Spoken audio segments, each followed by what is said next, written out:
The first snow of October fell like whispered secrets through the aspen grove. Each flake descended in silence, touching golden leaves that trembled in the mountain wind. The forest held its breath. Winter was coming early to Colorado Territory this year, and the animals knew it. The elk had already moved to lower ground. The bears grew fat on the last of the berries. And in a small cabin at the edge of the wilderness, a woman named Catherine Hartwell was teaching her daughter how to tell the difference between food and poison. The child's hand, small and careful, reached toward a cluster of mushrooms growing at the base of an aspen tree. Catherine caught her wrist gently before the fingers could touch. "Not that one, Lily." The girl, 10 years old, with brown hair that fell past her shoulders, looked up at her mother with eyes full of questions. Those eyes were her father's eyes, pale blue like winter sky, and sometimes when Catherine looked into them, she felt her heart break all over again. "But it looks just like the ones we picked yesterday," Lily said. Catherine knelt beside her daughter in the carpet of fallen leaves. The forest floor was a patchwork of gold and shadow. She pointed to the subtle differences in the mushroom's cap, the slight variation in color that marked it as deadly rather than delicious. "Nature hides its dangers in beauty," Catherine said softly. "The things that can hurt us often look harmless. Remember that, sweet girl. Always look twice. Always be certain." Lily nodded solemnly and moved to another cluster. This time she chose correctly, and Catherine felt a small measure of pride warm her chest. The child was learning. She would survive in this world, even if her mother could not always be there to protect her. They gathered mushrooms in comfortable silence the way they did most things. Catherine had learned long ago that silence was safer than words. Words could slip. Words could reveal the things she had buried deep. But silence, blessed silence, kept secrets locked away where they belonged. The walk back to the cabin took 20 minutes through forest that Catherine knew like the lines of her own palm.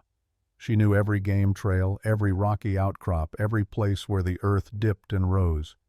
In the 6 years since she had come to this remote corner of the territory, she had walked these woods in every season, in every weather. She had memorized them the way a soldier memorizes terrain, because that was what she had once been, though no one in the nearby town of Aspen knew it. To the townspeople, she was simply Catherine Hartwell, the widow who lived alone with her daughter. The woman who brought deer meat and rabbit pelts to trade at the general store. The quiet one who kept to herself and asked no questions. They thought her shy, perhaps, damaged by grief. A woman still mourning her husband who had died in a hunting accident 6 years past. They did not know that she checked the windows 3 times before sleeping each night.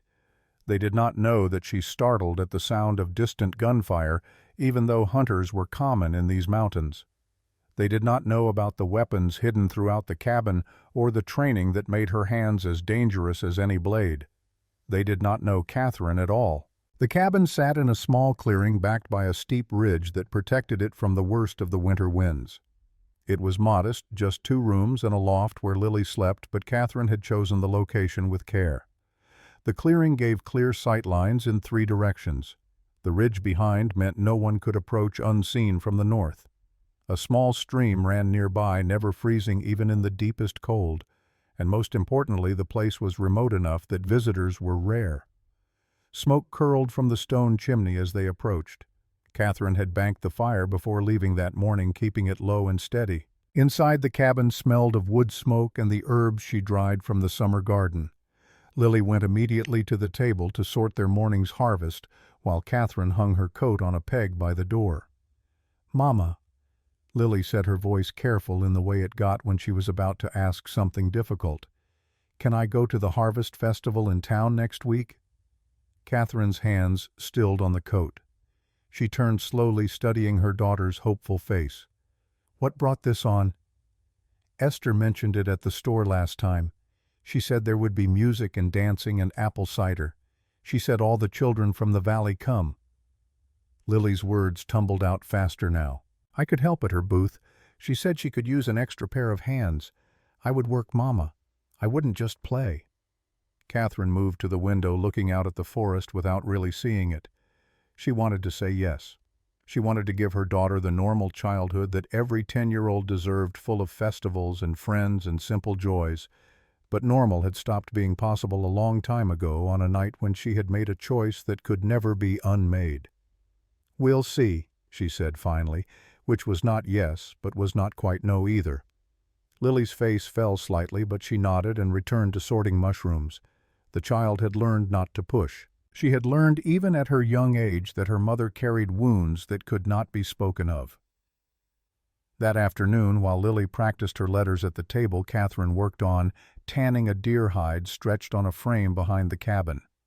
The work was meditative, scraping away the flesh and tissue with practiced strokes. Her hands moved automatically while her mind drifted to darker places, the way it often did when she had nothing else to occupy her thoughts. She thought about Thomas. Always Thomas. Even after 6 years, hardly an hour passed when she did not think of him. She remembered his laugh, warm and easy. She remembered the way he would lift Lily onto his shoulders and walk through the forest, naming every bird and tree. She remembered the night he had taken her hand and said, "I know what you were, Cat. I know what you did. And I love you anyway." Most of all, she remembered his last words. "Don't let them see me break. End it." She remembered the weight of his rifle in her hands, the cold metal, the terrible finality of that single shot, the way she had arranged everything to look like an accident, knowing that Mercer's people would examine the scene looking for evidence of foul play. She had been so careful, and it had worked. They had believed the lie. A sound broke through her reverie. Hoofbeats on the trail from town. Catherine's head snapped up, her body tensing instantly into readiness. Visitors were rare out here, and unexpected visitors were dangerous. She moved quickly to the cabin, slipping inside without seeming to hurry. Lily looked up from her writing, picking up instantly on her mother's tension. "Upstairs," Catherine said quietly. "Now, don't come down until I call you." The girl obeyed without question, climbing the ladder to the loft. Catherine went to a loose floorboard near the stove and lifted it, pulling out a knife with a blade the length of her forearm. She slid it into a sheath at the small of her back, hidden by her shirt, then moved to the window. A single rider emerged from the trees. A man perhaps 40 years old, well dressed in dark wool and a hat that marked him as someone from the city rather than the mountains. He rode with the easy confidence of someone accustomed to saddles, but there was something about his posture that spoke of military training. Catherine's eyes narrowed.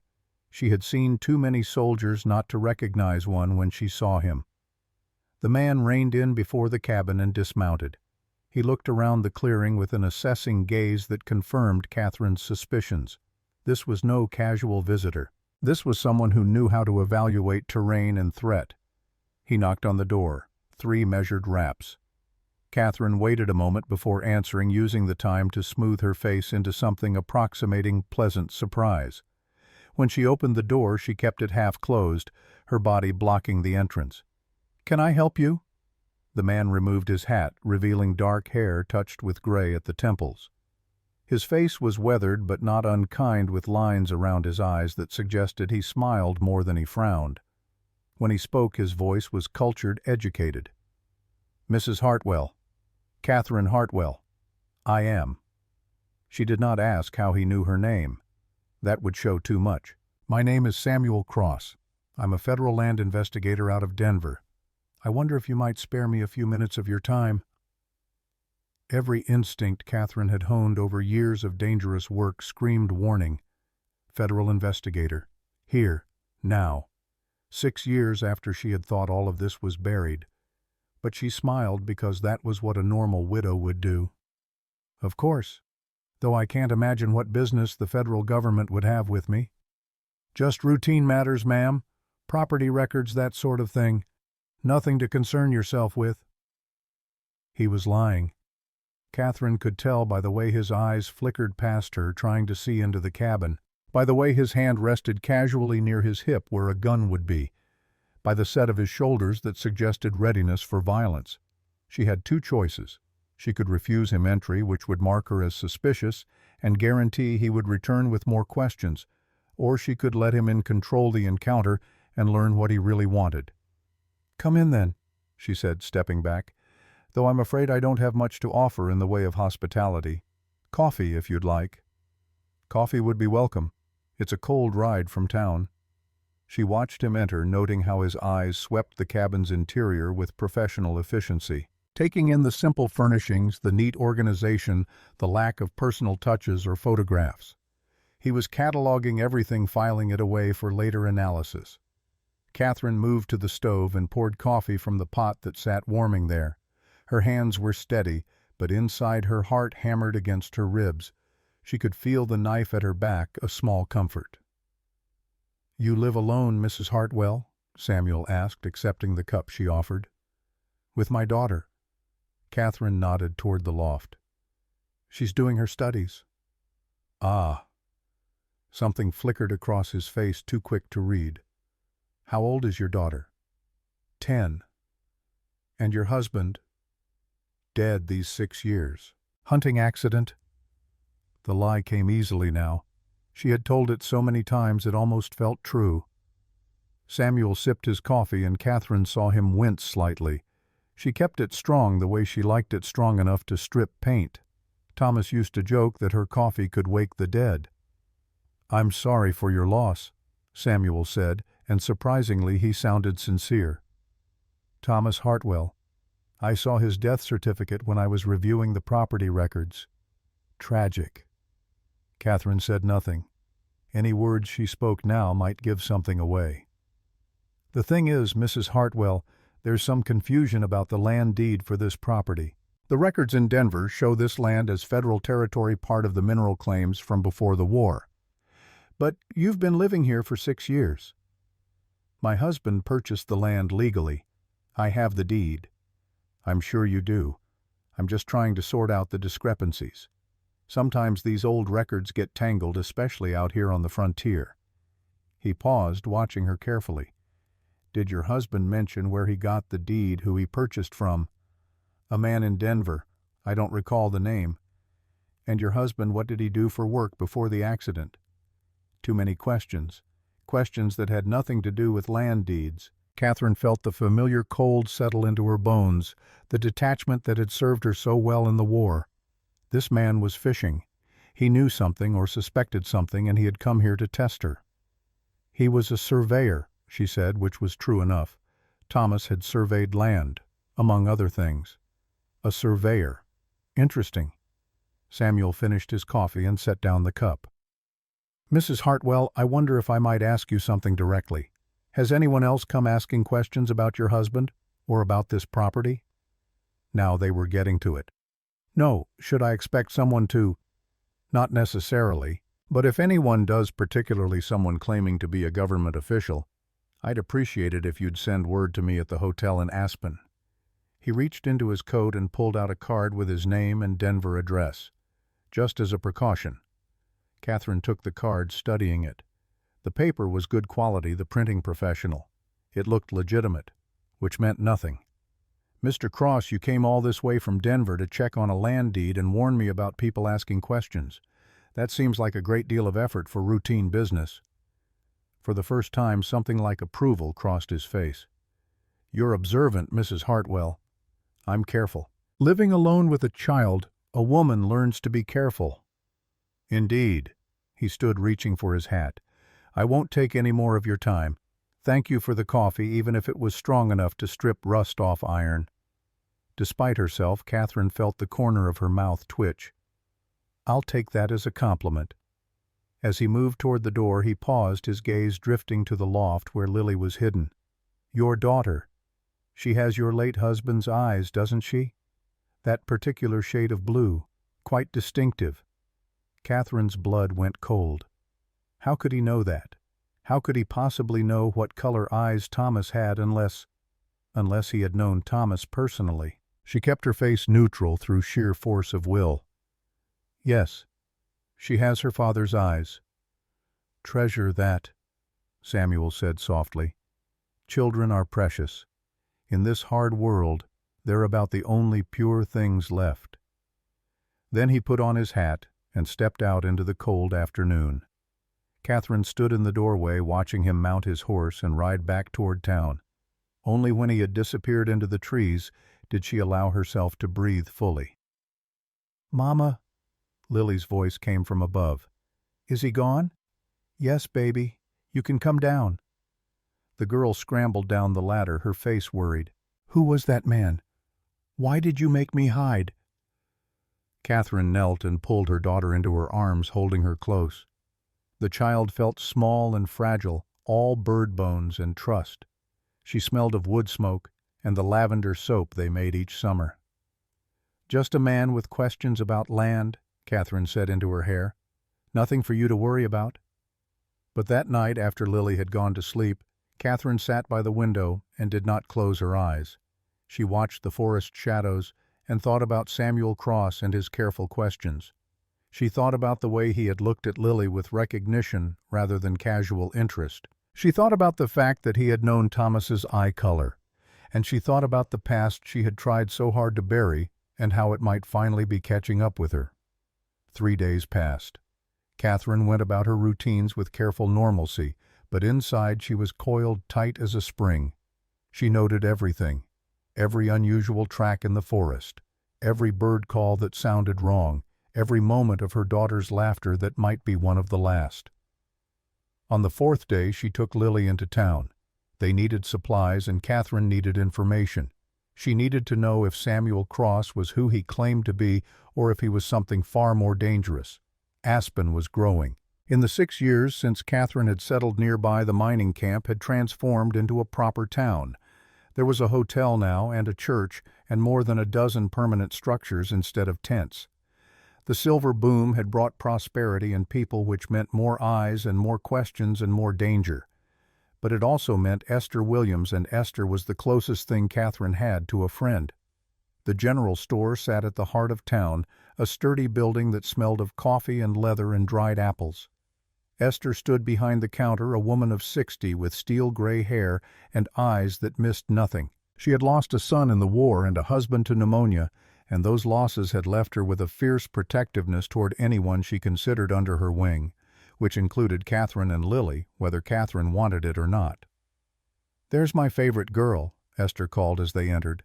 She came around the counter to embrace Lily, who hugged her back with the easy affection of a child who had been starved for grandmotherly attention. "And Catherine, you look tired, dear." "It's the cold. Keeps me up at night." Another lie. Catherine's life was built on lies, now small and large. "Lily, sweetheart, why don't you go look at the new fabric that came in? I got a lovely blue that would make a pretty dress for the festival." Esther's eyes never left Catherine's face. "Your mama and I need to talk." The girl skipped off happily and Esther lowered her voice. "There's a man in town. Been here 3 days staying at the hotel. Says he's a federal investigator." "I know. He came to my cabin." Esther's expression sharpened. "What did he want?" "Questions about land deeds. And about Thomas." Catherine kept her voice level, emotionless. "Esther, I need to ask you something, and I need you to be honest with me." "Always am." "Has he been asking about me specifically, or is he making rounds to everyone?" The older woman hesitated, which was answer enough. "He's asked about you. Wanted to know how long you'd been here, what kind of woman you were, whether you had any visitors. I didn't tell him anything, mind you. Told him you kept to yourself, and that was your right." Catherine nodded slowly. So Samuel Cross had not been making casual inquiries. He had targeted her specifically, which meant he knew something, or suspected something. "There's more," Esther said quietly. "Yesterday, a cowhand came through roughed up and looking for work. Said he'd been riding with a group that got chased off by someone up in the hills. Said there was a widow woman who fought like the devil himself, killed 2 of his friends, and sent the rest running." Catherine's heart stopped. "When?" "2 nights ago. The night after Samuel's visit. The night she had sat vigil by the window. And she had been right to do so, because they had come. 3 men moving through the forest with the sloppy stealth of people who thought themselves predators. Catherine had heard them from 100 yards away, had tracked their approach through the darkness. She had set a snare trap near the woodpile, another near the stream, and when they had come close enough she had gone out to meet them. It had not been pretty, but it had been necessary. She had not told Lily. The child had slept through it all, safe in the loft, while her mother had done what needed to be done to keep her safe. "Esther," Catherine said carefully, "I need you to promise me something. Anything.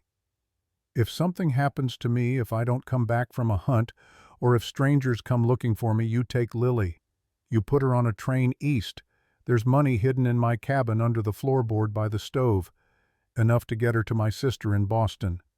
Catherine, you're scaring me. Promise me."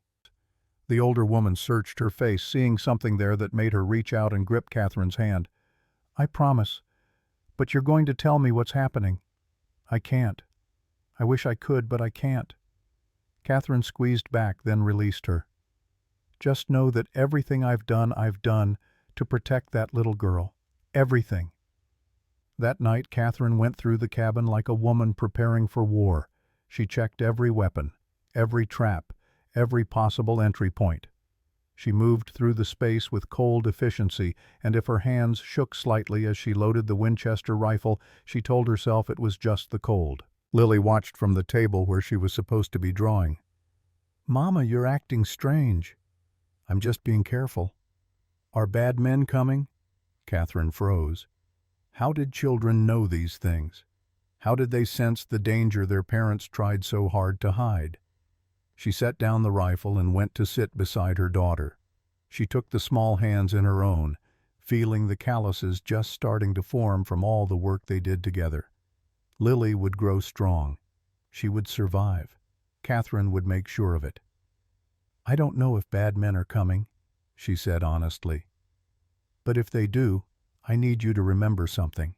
Remember that everything I do for you. Even the things that seem scary. Even the things you don't understand. Can you remember that?"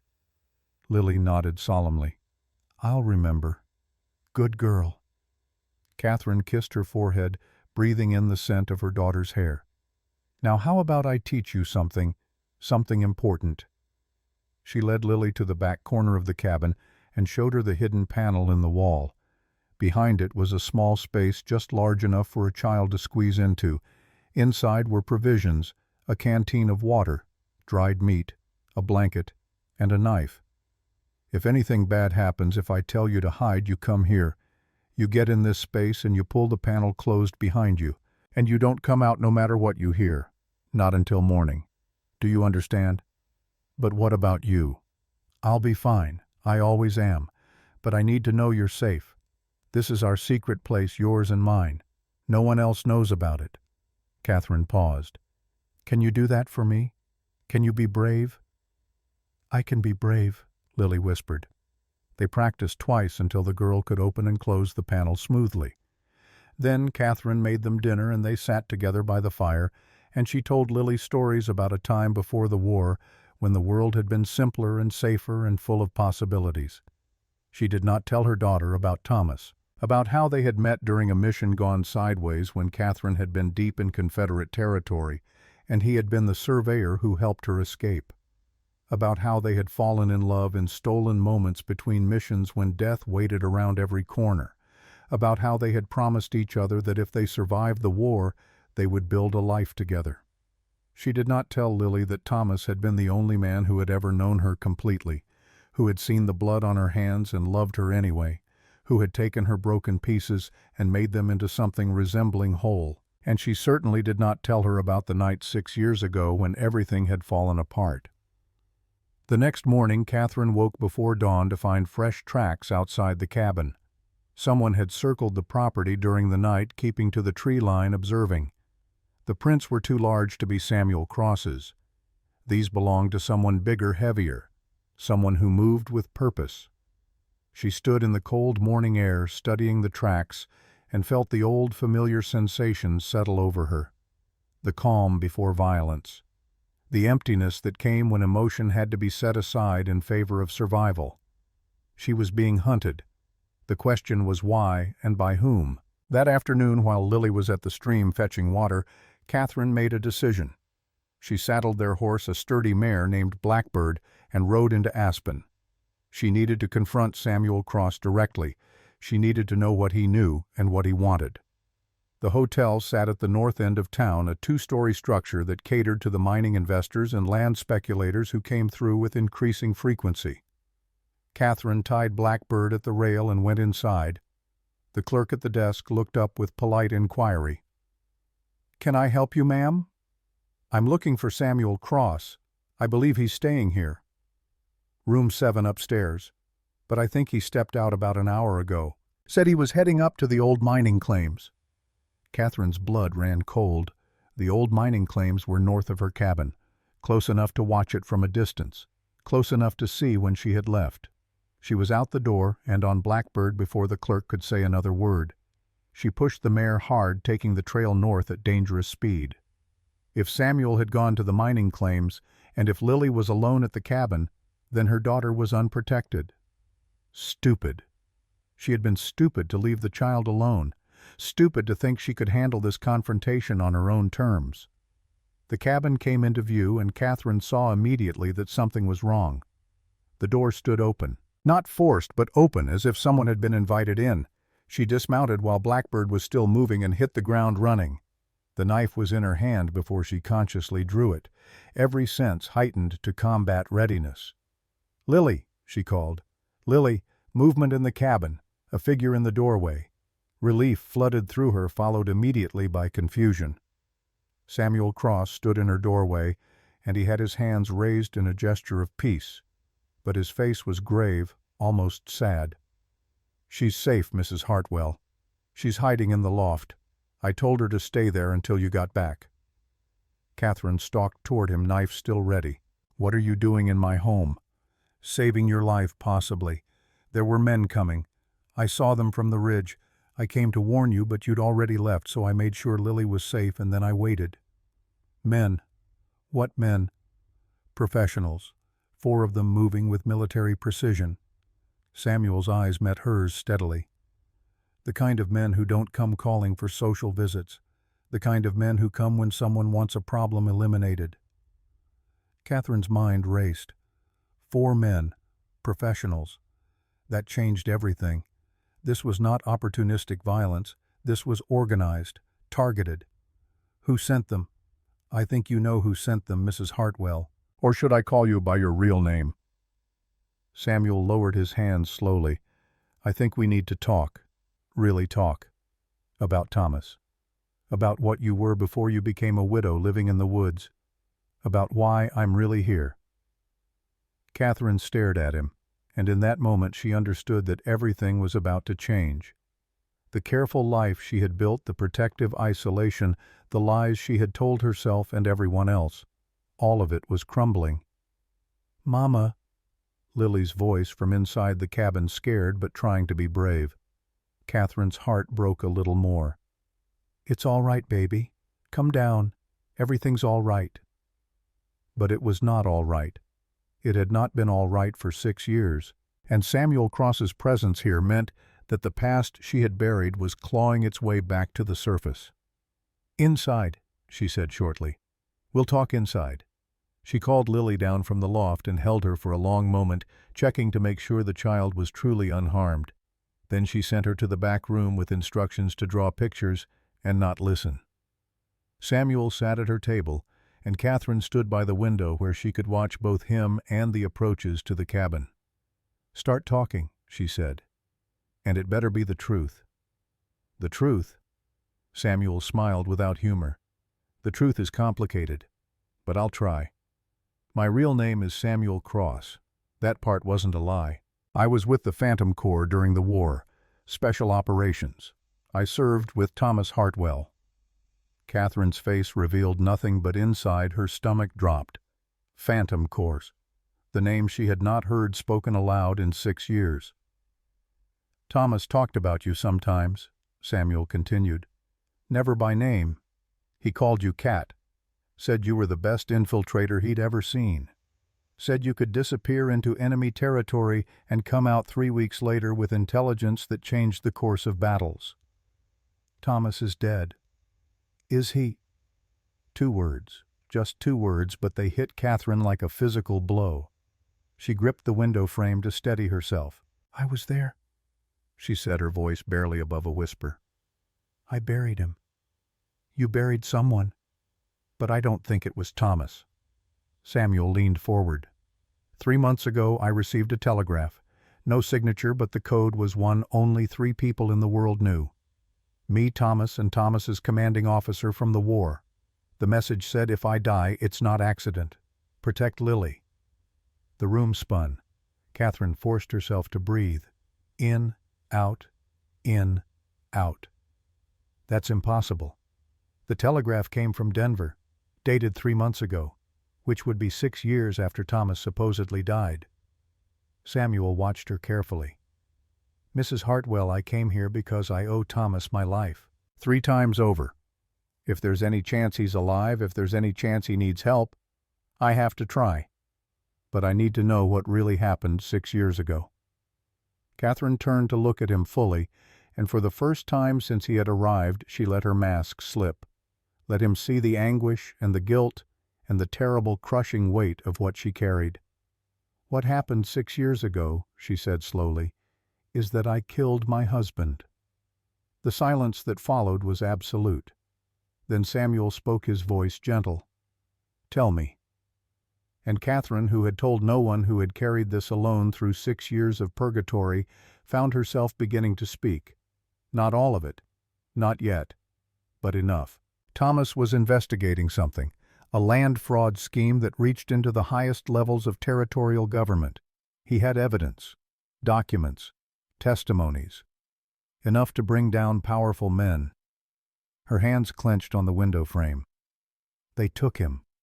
The people he was investigating. They took him, and they hurt him. Badly. She closed her eyes, seeing it again. The abandoned line shack where they had held him. Thomas's face bruised beyond recognition, the way his hands had shaken when he reached for her. They poisoned him, she continued. A slow poison, one that would take weeks to kill him, and every day would be agony. There was no antidote, no cure. The doctor they brought to diagnose him said his organs would fail one by one. So you mercy killed him. I held him. I sang to him, the song he used to sing to Lily before bed, and then Her voice broke. I put a knife through his heart, fast, clean, before the poison could make him suffer, before they could come back and torture him more. She had not cried in 6 years, but now, telling it finally, the tears came hot and bitter. I made it look like a hunting accident. I buried him, and I took Lily and I ran here to the middle of nowhere where no one would ever find us. Samuel was quiet for a long time. When he finally spoke, his voice was rough with emotion. I'm sorry. God. Catherine, I'm sorry you had to carry that alone. Don't. She wiped her eyes roughly. Don't give me sympathy. I'm a murderer. I killed the man I loved. You gave him mercy. That's not murder. Then why do I see his face every night when I close my eyes? Why do I hear him asking me to end it? And I wonder if I did the right thing, or if I was just too much of a coward to watch him suffer. Samuel stood slowly and crossed to where she stood. He did not touch her, but his presence was solid grounding. You did the right thing. Thomas would have done the same for you. I know he would have, because I knew him. He loved you. He loved Lily, and he would have wanted you both safe, even if the cost was his own life. Catherine shook her head.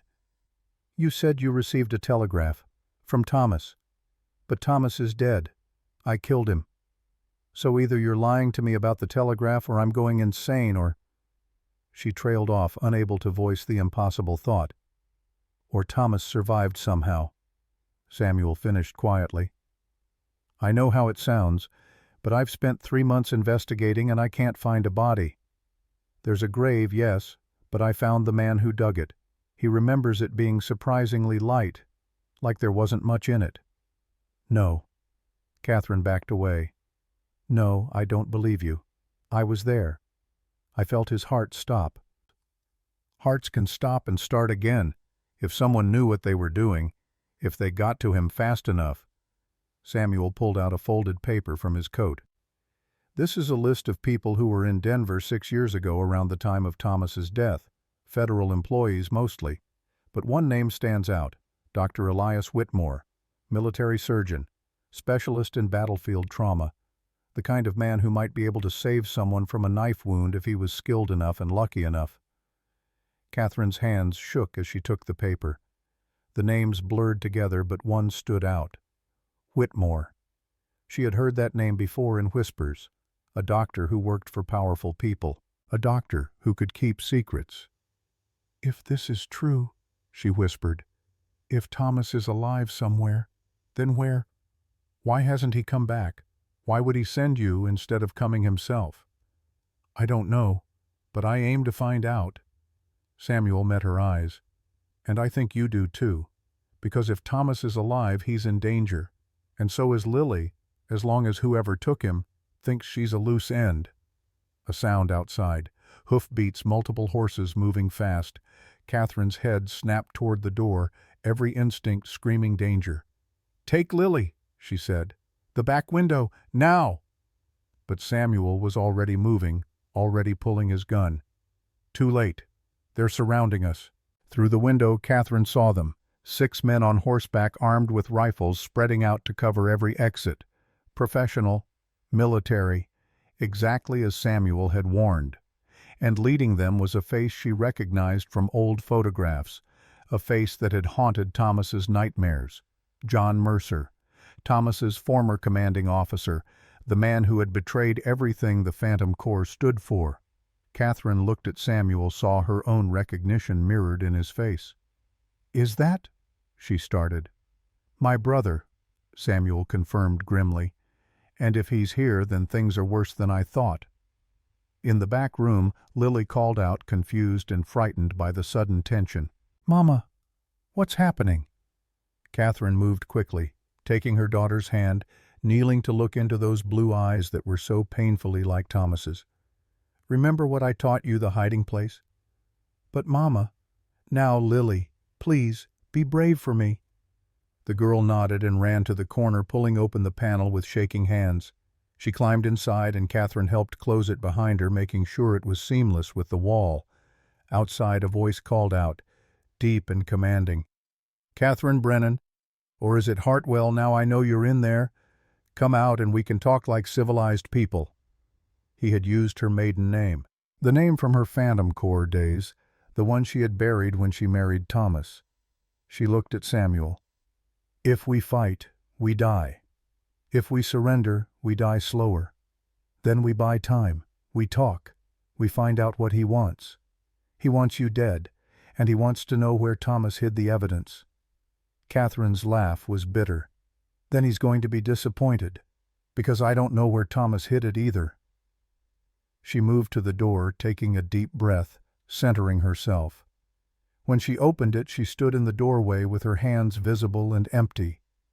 Samuel stood behind her, also unarmed, though Catherine knew he had a knife hidden somewhere, just as she did. John Mercer sat his horse like a king, surveying his domain.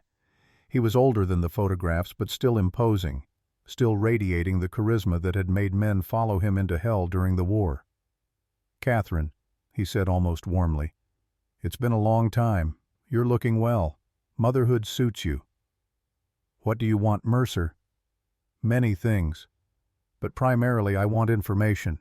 Information about documents that your late husband collected, documents that could be very inconvenient for certain people.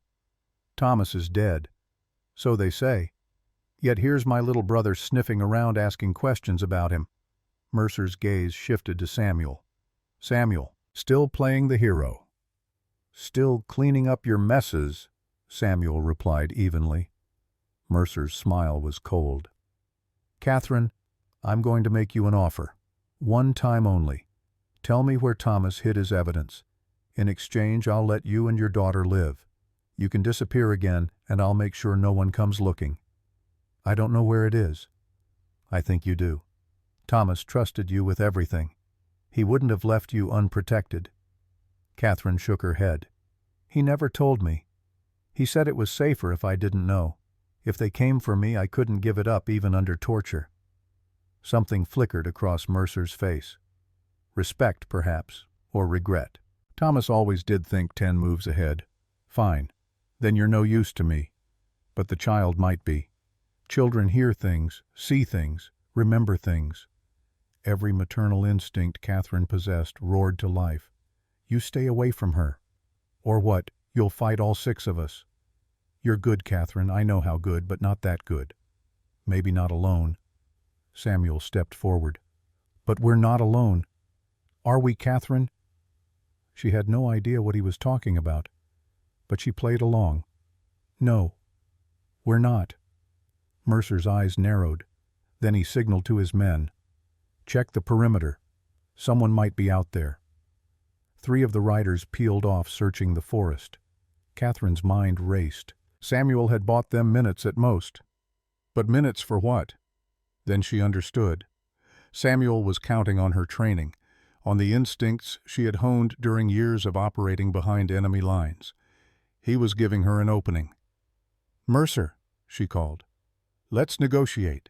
You want information. I want safety for my daughter. Maybe we can both get what we want. I'm listening. Give me time. 3 days. Let me think about where Thomas might have hidden things. Let me go through his old effects. If I find anything, I'll bring it to you in Aspen. In public. At the hotel. And if you run, where would I run? You'd just find me again. Better to deal with this now. Mercer considered. Then to her surprise, he nodded. 3 days. But if you try to run, I'll burn this cabin to the ground with your daughter inside. Do we understand each other? Perfectly. He wheeled his horse, calling his men back. Within minutes they were gone, disappearing into the forest like ghosts. Catherine collapsed against the doorframe. Samuel caught her before she fell. That was risky, he said. That was survival. He would have killed us right here if I hadn't given him a reason to wait. 3 days isn't much time. It's enough. Catherine straightened, pushing away from him. Enough to figure out what the hell is really going on. Enough to find out if Thomas is alive. And if he is? Her voice hardened. If he is, we're going to get him back. She went to let Lily out of hiding, holding her trembling daughter close. Over the child's head, she met Samuel's eyes. You said you owed Thomas your life, she said quietly. Time to pay that debt. Already planning to. What do you need? Transportation, supplies, and someone to watch Lily while I do what needs to be done. Where are you going? Catherine thought about the hidden cache she knew existed, the one place Thomas had mentioned once in passing, saying it was for emergencies, a place she had never been but knew how to find. To find answers, she said. That night, after Lily had finally fallen into exhausted sleep, Catherine did something she had sworn never to do. She went to the loose floorboard by the stove and pulled out the old metal box hidden there. Inside were relics from another life, a silver badge, a coded message book, a photograph of her and Thomas on their wedding day, both smiling like people who had been given an impossible gift. And at the bottom, an envelope, sealed with wax. Her name written in Thomas's careful hand. To Catherine. Open only if I don't return. She held it for a long moment, feeling the weight of it. Inside this envelope were words from a dead man, or possibly impossibly from a living one. Words that might answer every question that had haunted her for 6 years, or words that might destroy the fragile peace she had built. Samuel sat across from her, watching quietly. Are you going to open it? Catherine looked at the letter, looked at the fire burning low in the stove, and made a choice. She stood, walked to the stove, and opened the iron door. The flames inside danced and beckoned. No, she said.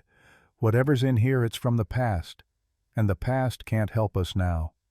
She dropped the letter into the fire, watched the wax melt, the paper blacken and curl, watched Thomas's words turn to ash and smoke. Samuel said nothing. From the loft, Lily stirred in her sleep and called out, Mama! Catherine closed the stove door and climbed the ladder. She lay down beside her daughter, holding her close, feeling the small, warm body nestle against her. I'm here, baby, she whispered. Mama's here. But in her mind she was not in the loft. She was standing over Thomas's broken body 6 years ago.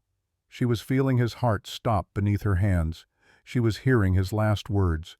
Don't let them see me break. End it. She had ended it, had taken the burden of his death onto her own soul, had lived with that weight every day since, and now Samuel Cross was telling her it might all have been for nothing, that Thomas might be alive, that she might have failed even in mercy. The night stretched long and cold. Catherine did not sleep. She lay awake holding her daughter and thought about the 3 days she had bought them. 3 days to unravel 6 years of lies. 3 days to find the truth. 3 days to learn if she was a widow or something far worse. Outside, the first snow of a long winter began to fall in earnest. It covered the tracks, covered the bloodstains where men had died, covered everything in white silence. But beneath the snow, beneath the lies, beneath everything Catherine had built to protect herself and her daughter, the past waited, patient, inexorable, ready to claw its way back to the surface, and in 3 days there would be a reckoning. Morning came cold and merciless.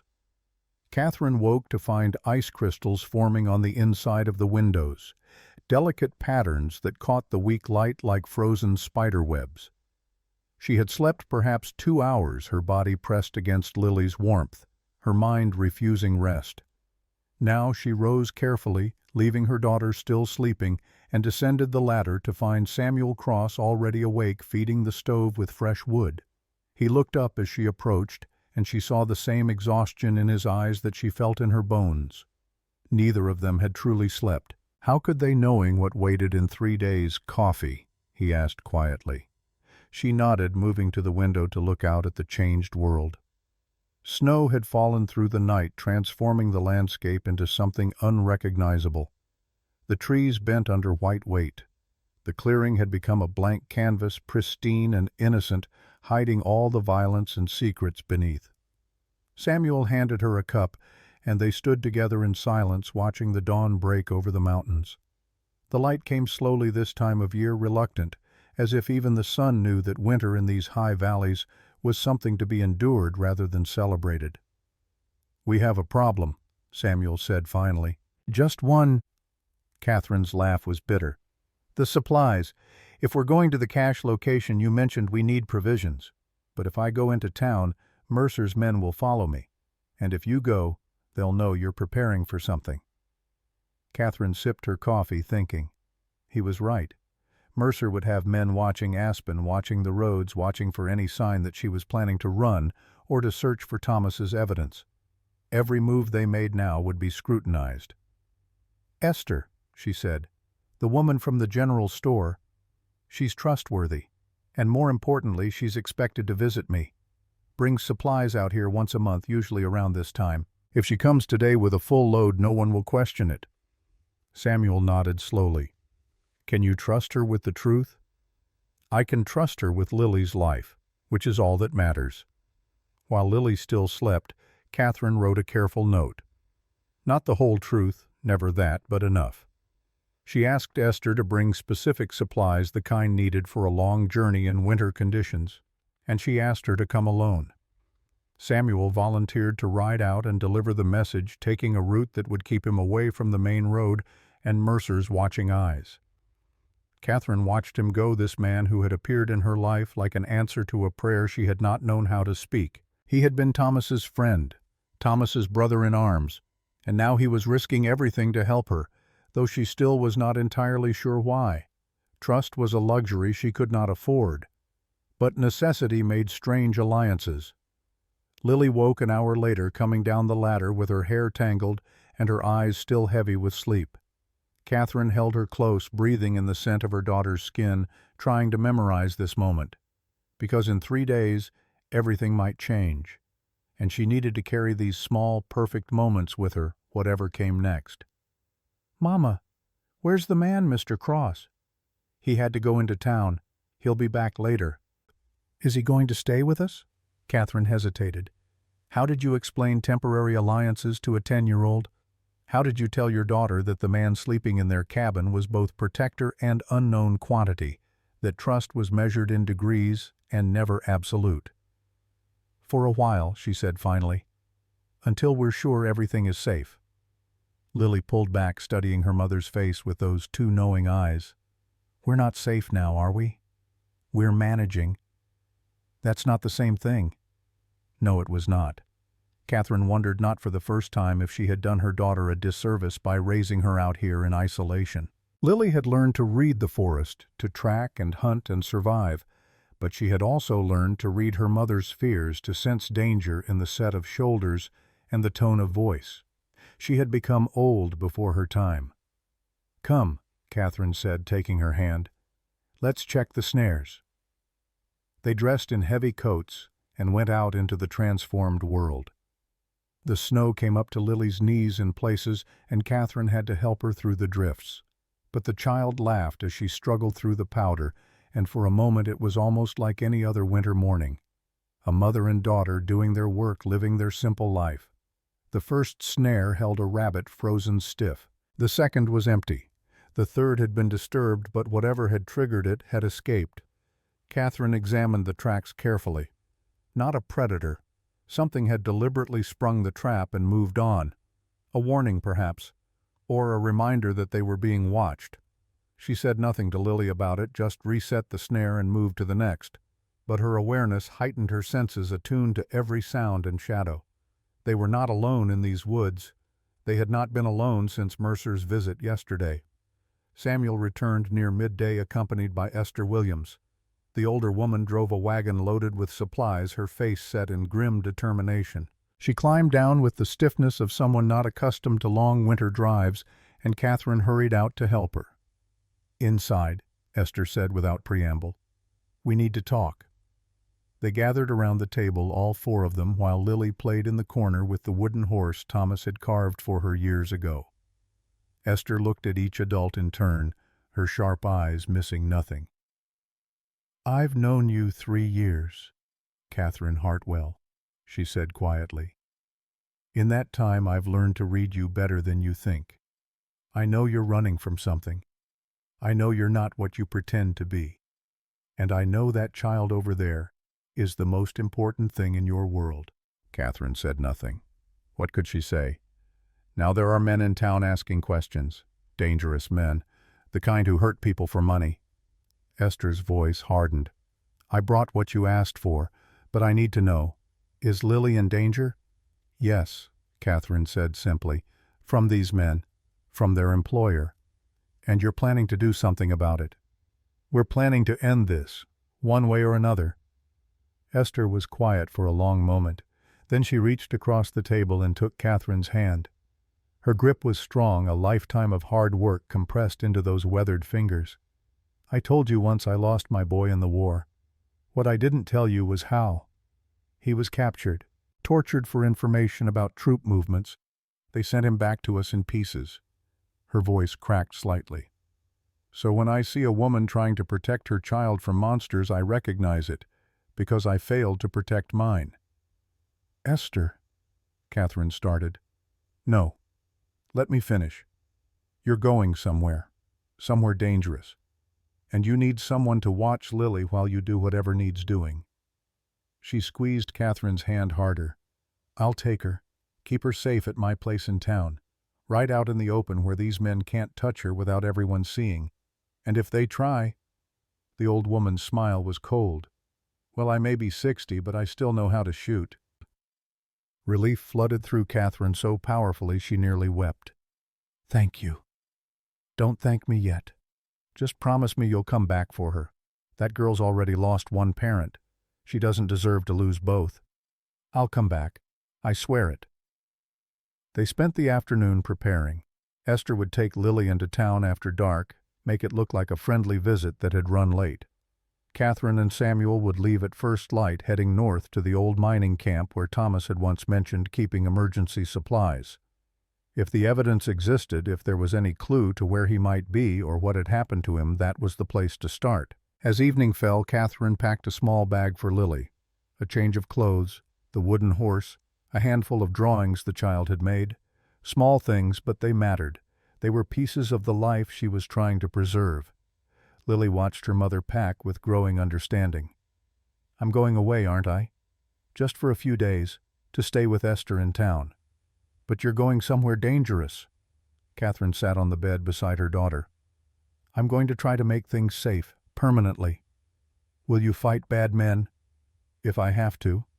Lily was quiet, her small fingers tracing patterns on the quilt Thomas's first wife had made years before Catherine had entered their lives. Finally, she spoke, her voice very small.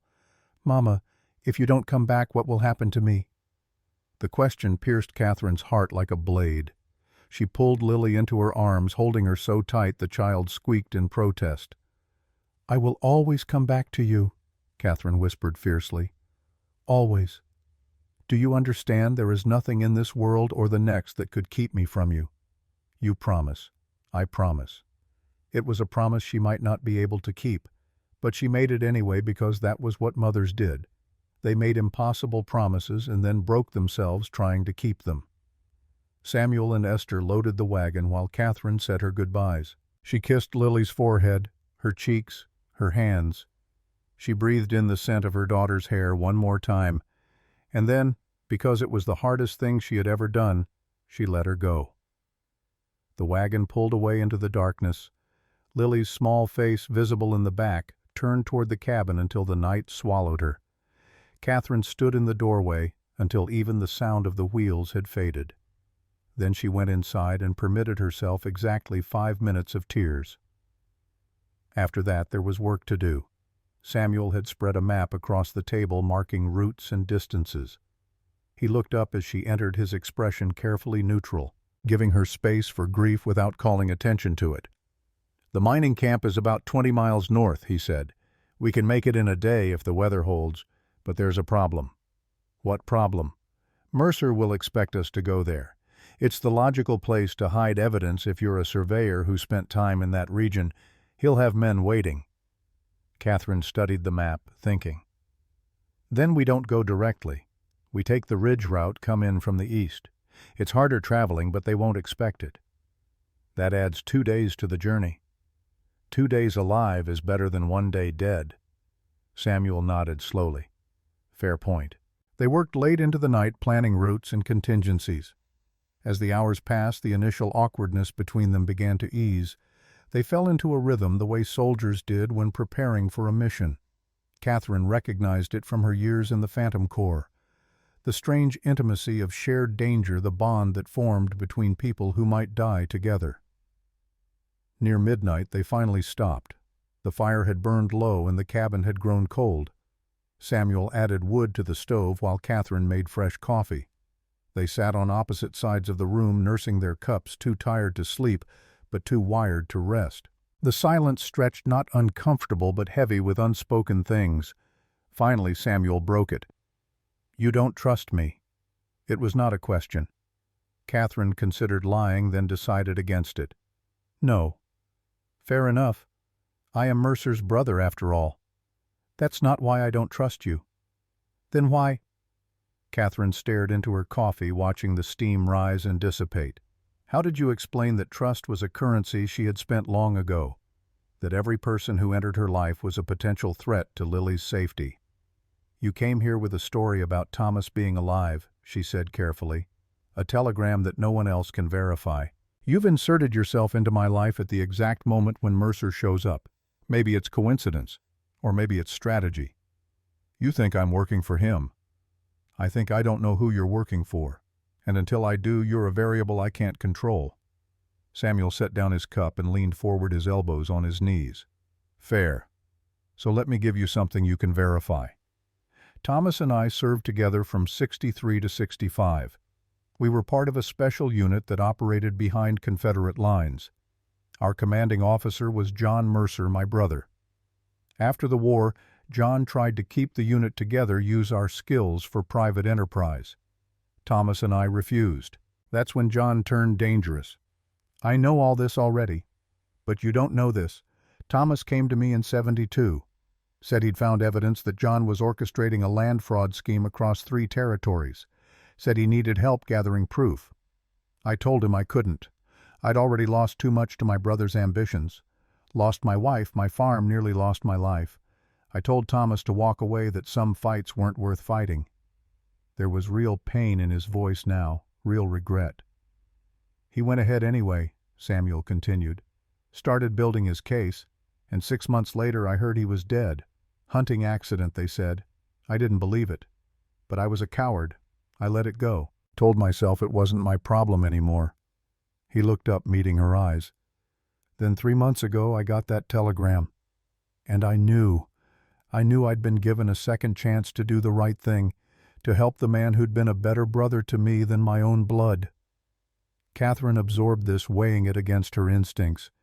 The story had the ring of truth, but truth was cheap. People built elaborate lies on foundations of truth all the time. "If you're lying to me," she said quietly, "if you're using me to get to Thomas or his evidence, I will kill you. Not in anger, not in passion, but coldly, efficiently, the way I was trained.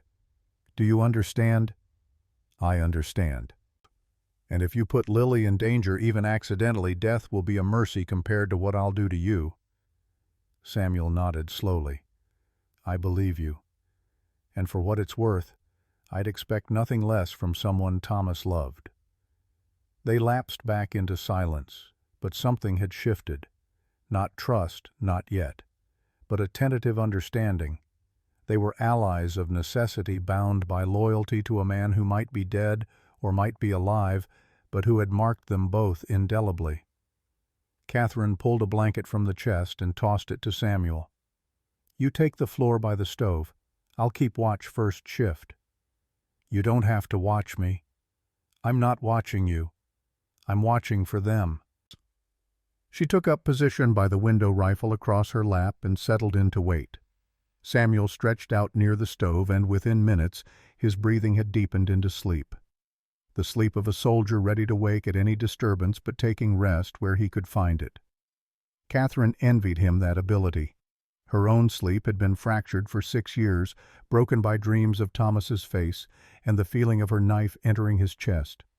She wondered if she would ever sleep soundly again. The hours passed slowly. Outside, the snow had stopped and the clouds had cleared, revealing a sky brilliant with stars. Catherine watched the constellations wheel overhead, the same stars that had guided her through enemy territory during the war. Polaris, constant and true.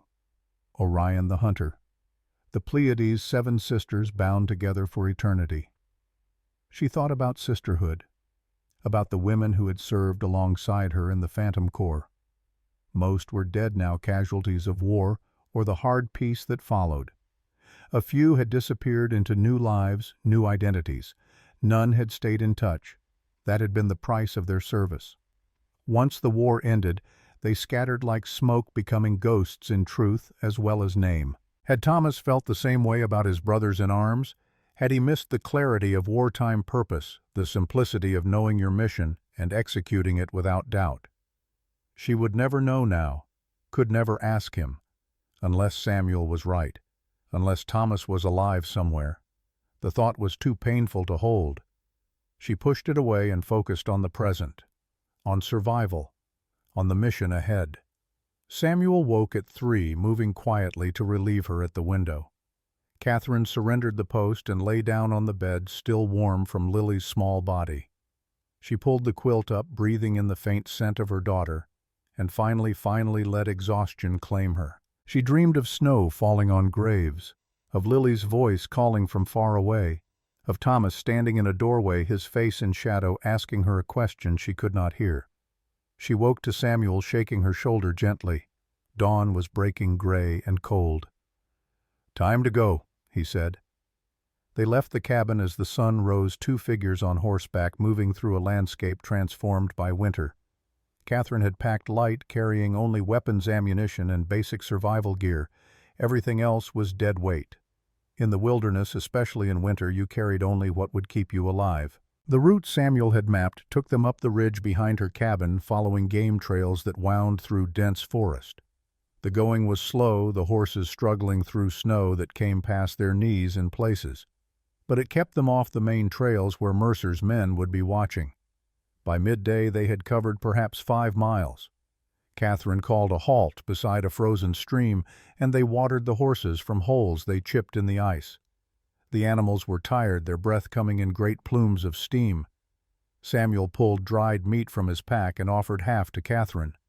They ate standing up, too cold to rest, scanning the trees for movement. "How much further today?" Catherine asked. Another 6 miles, maybe 7. There's an old trapper's shelter marked on the map. We can shelter there for the night. And tomorrow? Tomorrow we reach the mining camp. If they reached it. If the weather held. If Mercer's men did not find them first. If any of a dozen things that could go wrong did not go wrong. Catherine had learned long ago not to count on tomorrows. They pressed on through the afternoon, climbing higher into the mountains. The trees thinned here, giving way to rocky outcrops and steep slopes. The wind picked up bitter and cutting, carrying ice crystals that stung exposed skin. Catherine's hands grew numb despite her gloves. Her face ached from the cold, but she pushed through because there was no alternative. Behind her was Lily, depending on her to end this threat. Ahead was possibly the truth about Thomas. Between those 2 points, discomfort meant nothing. As darkness began to fall, Samuel spotted the shelter. It was barely more than a lean-to, 3 walls of rotting logs and a roof that sagged dangerously. But it blocked the wind, and they built a small fire in the stone ring some long ago trapper had constructed. They sat close to the flames, trying to thaw frozen extremities. Neither spoke. There was nothing to say that the cold and exhaustion had not already communicated. Catherine must have dozed because she jerked awake to find Samuel adding wood to the fire. The flames cast dancing shadows on the shelter walls, creating shapes that looked almost alive. "Can't sleep?" she asked. "Too cold. You?" "Same." They sat in companionable silence, and Catherine found herself studying him. He was perhaps 5 years older than Thomas would have been, graying at the temples, lines around his eyes from squinting into too many suns, but still strong, still capable. A man who had survived the war and the hard years after. "Tell me about Thomas," she said suddenly. "Before he met me, before the war changed everything." Samuel looked surprised by the question, then his expression softened, becoming almost wistful. "He was younger than me by 2 years, grew up in Philadelphia, son of a shipping merchant, had prospects, education, everything a young man could want." Samuel smiled slightly. "Threw it all away to enlist when the war started. Said some things were more important than comfort." What made him join the Phantom Corps? Same thing that made any of us join. We were good at moving through enemy territory, good at staying alive when we shouldn't have been. John recognized that talent and recruited us. His smile faded. "Back then we thought we were heroes, doing impossible things for a righteous cause. When did that change? Slowly, then all at once." Samuel poked at the fire. "John started taking missions that had nothing to do with winning the war, personal vendettas, assassinations that served political purposes rather than military ones. Thomas and I pushed back, said we'd signed up to save the Union, not to be murderers for hire." What happened? "John demoted us, sent us on the most dangerous missions, the ones no one expected us to survive. But we did. Thomas especially. He had this way of reading terrain, reading people, knew when to fight and when to disappear." Catherine recognized that description. It matched the man she had known. Thomas had taught her to truly see the landscape, to understand that survival was about blending into environment rather than dominating it. "After the war," Samuel continued, "John tried to keep us together. Form a private security company, he called it. But it was just mercenary work dressed up in patriotic language. Thomas refused outright, took his discharge and vanished for 2 years. Where did he go? West. Said he needed to see country that hadn't been torn apart by war. That's when he became a surveyor, learning the territories. When he came back, he seemed settled, like he'd found something worth living for." Catherine's throat tightened. "He found Lily. His wife had just died giving birth, and he was alone with this tiny baby.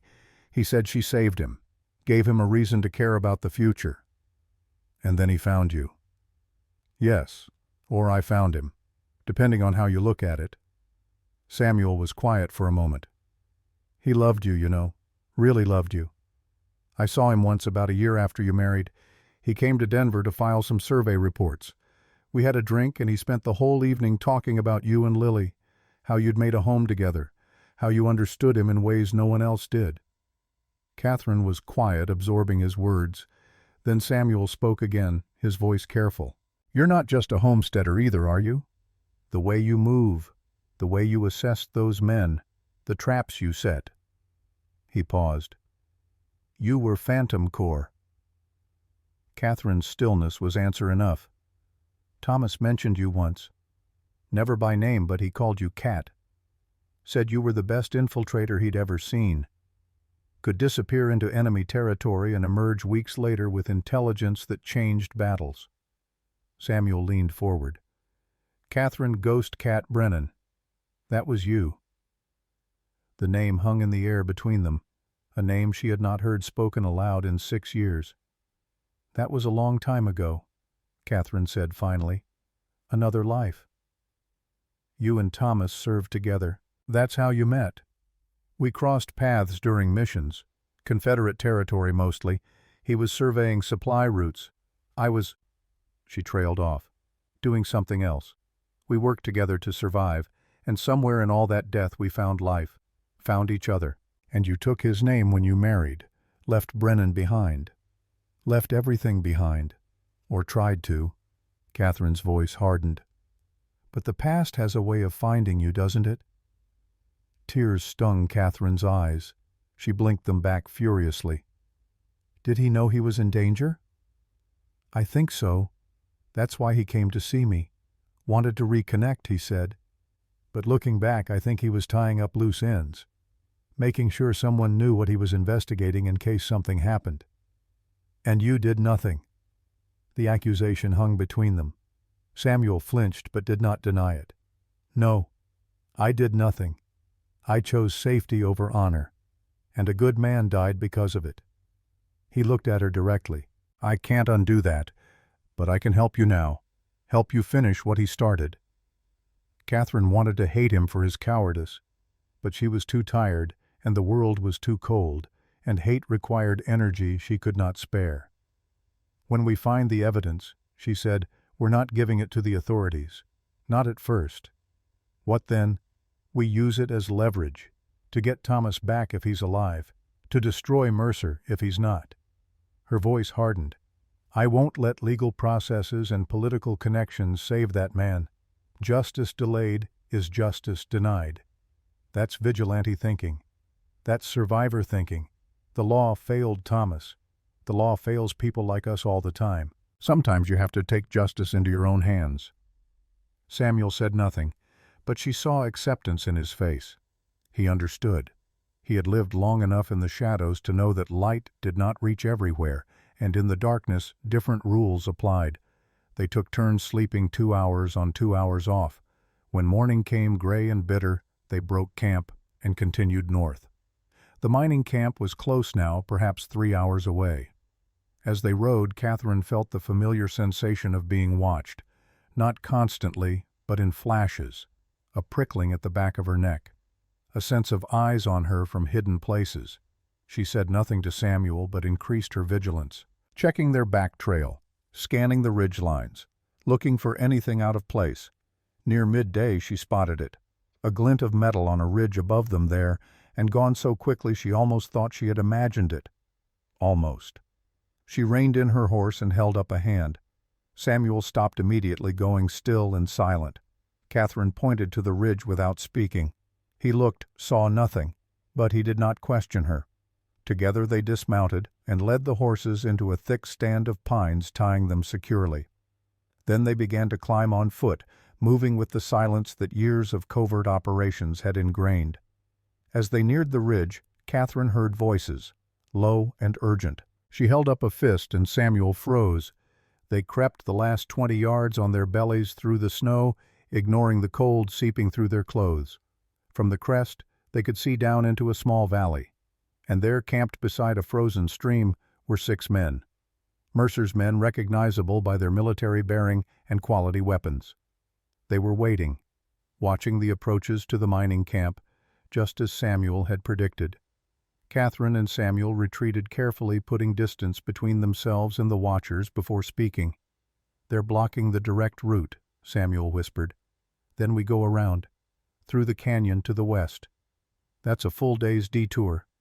Would you rather walk into their guns? Samuel shook his head. They returned to the horses and altered their course, heading west toward rougher terrain. The canyon route was dangerous, prone to rock slides and deadfalls. But it was their only option now. As they entered the canyon, the walls rose up on either side, narrowing until they rode single file. The horses were nervous, ears back, sensing danger. Catherine felt it too. This was a perfect ambush site. If Mercer had anticipated this route as well. But they made it through without incident, emerging on the far side as the sun began to set.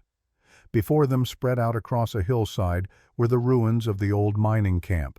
Wooden structures leaned at drunken angles, slowly being reclaimed by the forest. Mine shafts gaped like dark mouths in the hillside. It was a ghost town, in truth, abandoned when the silver played out years ago. And somewhere in those ruins was Thomas's cache, the evidence that had cost him everything, the truth that might save him yet. They approached cautiously, watching for any sign of occupation, but the camp appeared deserted. Whatever men Mercer had stationed nearby were watching the main approaches, not the camp itself. Where would he hide it? Samuel asked.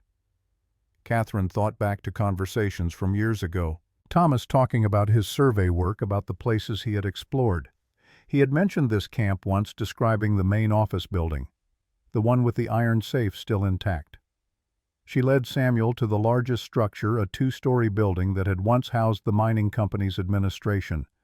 The door hung crooked on broken hinges. Inside, animal droppings and dead leaves covered everything, but in the back room, bolted to the floor, was an iron safe the size of a steamer trunk. Catherine knelt before it, her heart pounding. The safe was locked, but she knew Thomas, knew how his mind worked. The combination would be something meaningful, something only she would know. She tried Lily's birthday. The lock did not budge, their wedding anniversary. Nothing. Then, because hope was a cruel mistress, she tried the date Thomas had supposedly died, the date she had put a knife through his heart. The lock clicked open. Inside were papers, dozens of documents carefully organized and protected in oilcloth, ledgers showing fraudulent land transfers, testimonies from territorial officials who had been bribed or blackmailed, and at the bottom a letter in Thomas's handwriting. Catherine's hands shook as she unfolded it. "My dearest Cat," it began. "If you are reading this, then I am likely dead or worse. I am sorry to have left you and Lily. Sorry for the danger my investigation has brought to your door. But I could not stand by and watch innocent people lose everything to Mercer's greed. The evidence in this safe is enough to destroy him. Use it wisely. Use it to protect our daughter. And know that every day I spent with you and Lily was a day I lived rather than merely survived. If I do not come back, do not mourn me long. You have already mourned enough in this life. Live, Cat.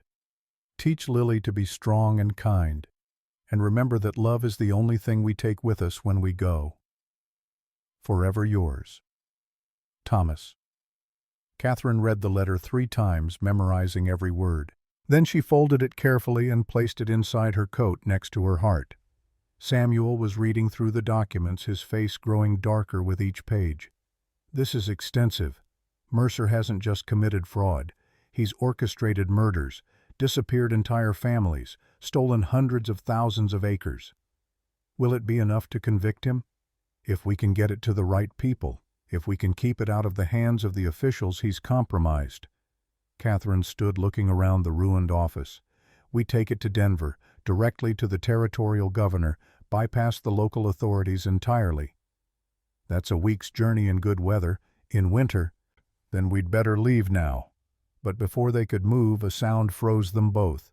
Footsteps. Multiple people moving through the ruins outside. They had been followed after all. Catherine grabbed the oilcloth packet and stuffed it into her coat. Samuel drew his gun, moving to the window. Through the grimy glass they could see figures emerging from the trees. 6 men, the same ones they had spotted earlier. Somehow Mercer's men had anticipated even their detour. "Back door," Catherine whispered.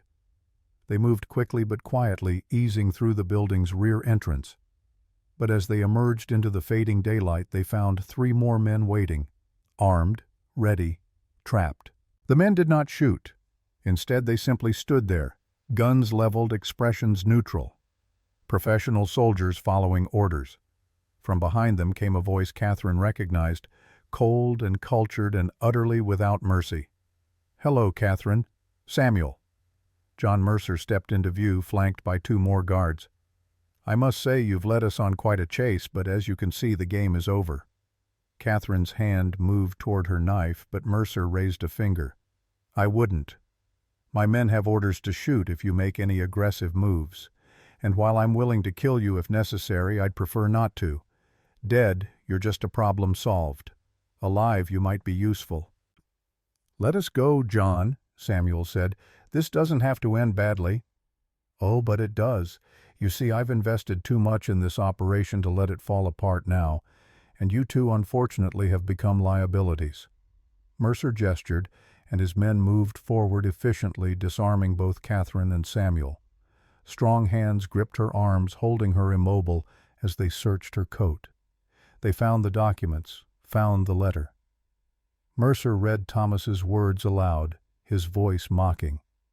How touching, the great Thomas Hartwell brought low by love. He looked up at Catherine. "Tell me, did you cry when you killed him? Did you beg forgiveness as you pushed that knife into his heart?" Something inside Catherine snapped. She lunged forward, breaking the grip of the man holding her through sheer fury. Her hand found a rock on the ground, and she swung it with all her strength at Mercer's head.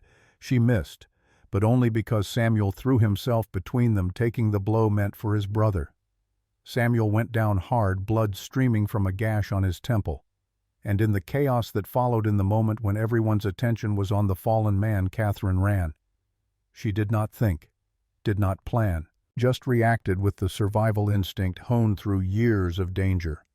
She ran into the ruins using the failing light and her knowledge of how to disappear to evade the men who came crashing after her. Shots rang out. Wood splintered beside her head. But she kept moving, kept running until the voices faded behind her, and she found herself alone in the darkening forest. She had escaped, but she had left Samuel behind, had left the evidence behind, had left everything behind except her life. And as she stumbled through the snow, her lungs burning and tears freezing on her face, she realized the full extent of her failure. Mercer had the documents. He had Samuel, and he would use both to destroy everything she cared about, unless she could find a way to stop him. Catherine collapsed behind a fallen tree, gasping for breath, trying to think through the panic. She was miles from help, miles from Lily, alone in the wilderness with Mercer's men hunting her. But she was alive, and as long as she was alive, she could fight. She would get back to Aspen, get to Lily, get her daughter somewhere safe. Then she would come back for Samuel, for the evidence, for everything Mercer had taken. She pulled herself upright, ignoring the pain and cold, and started moving south, toward home, toward her daughter. Behind her, in the ruins of the mining camp, John Mercer stood over his brother's unconscious form and smiled. Everything was proceeding according to plan, and tomorrow he would have Catherine Hartwell exactly where he wanted her. Catherine ran through darkness that seemed alive with threat. Every shadow held pursuers. Every snapping branch was a rifle being cocked. Her breath came in ragged gasps that tore at her lungs, each exhalation a white plume that marked her passage through the frozen night. She did not know how long she ran. Time lost meaning when survival became the only imperative. The forest blurred around her, endless trees and snow and darkness. Her legs moved mechanically, driven by pure instinct, while her mind spun in useless circles. Samuel was captured. The evidence was gone. Mercer had won. Number. Not won. Not yet. Not while she still breathed. Catherine forced herself to slow, to think tactically rather than react in panic. She was perhaps 10 miles from Aspen, from Lily. She had no weapons, no supplies, and men with guns somewhere behind her. But she knew these mountains, had walked them in every season, memorizing terrain the way some people memorized poetry. That knowledge was a weapon in itself. She altered her course, heading for a creek bed she knew would hide her tracks. The water ran fast enough not to freeze completely, and the rocky bottom would leave no prints. She waded through ice-cold water that soaked her boots and numbed her feet, but she kept moving. Behind her she heard shouts. Mercer's men spreading out to search. Let them search. She would be long gone before they thought to check the waterways. An hour later, her feet so numb she could barely feel them. Catherine emerged from the creek and climbed toward higher ground. From a rocky outcrop she could see lights in the distance. Aspen, safety, Lily. But between her and the town lay miles of open country where she would be visible in the moonlight. Mercer would have men watching the roads, watching for her to make exactly this run toward her daughter. She needed another way, a way no one would expect. The old Ute Trail. Catherine remembered Thomas mentioning it once, describing a path the indigenous people had used before white settlement pushed them out. It wound through the high country, difficult and dangerous, but it would bring her into Aspen from the north, from a direction no one would be watching. She started climbing. The night stretched endless and cruel.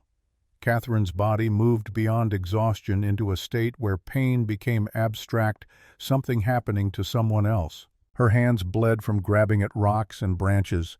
Her face felt frozen, a mask of ice, but she climbed because Lily waited below and no force on earth would keep her from her daughter. Dawn found her on a ridge overlooking Aspen. The town was waking, smoke rising from chimneys, people beginning their daily routines. So normal, so innocent.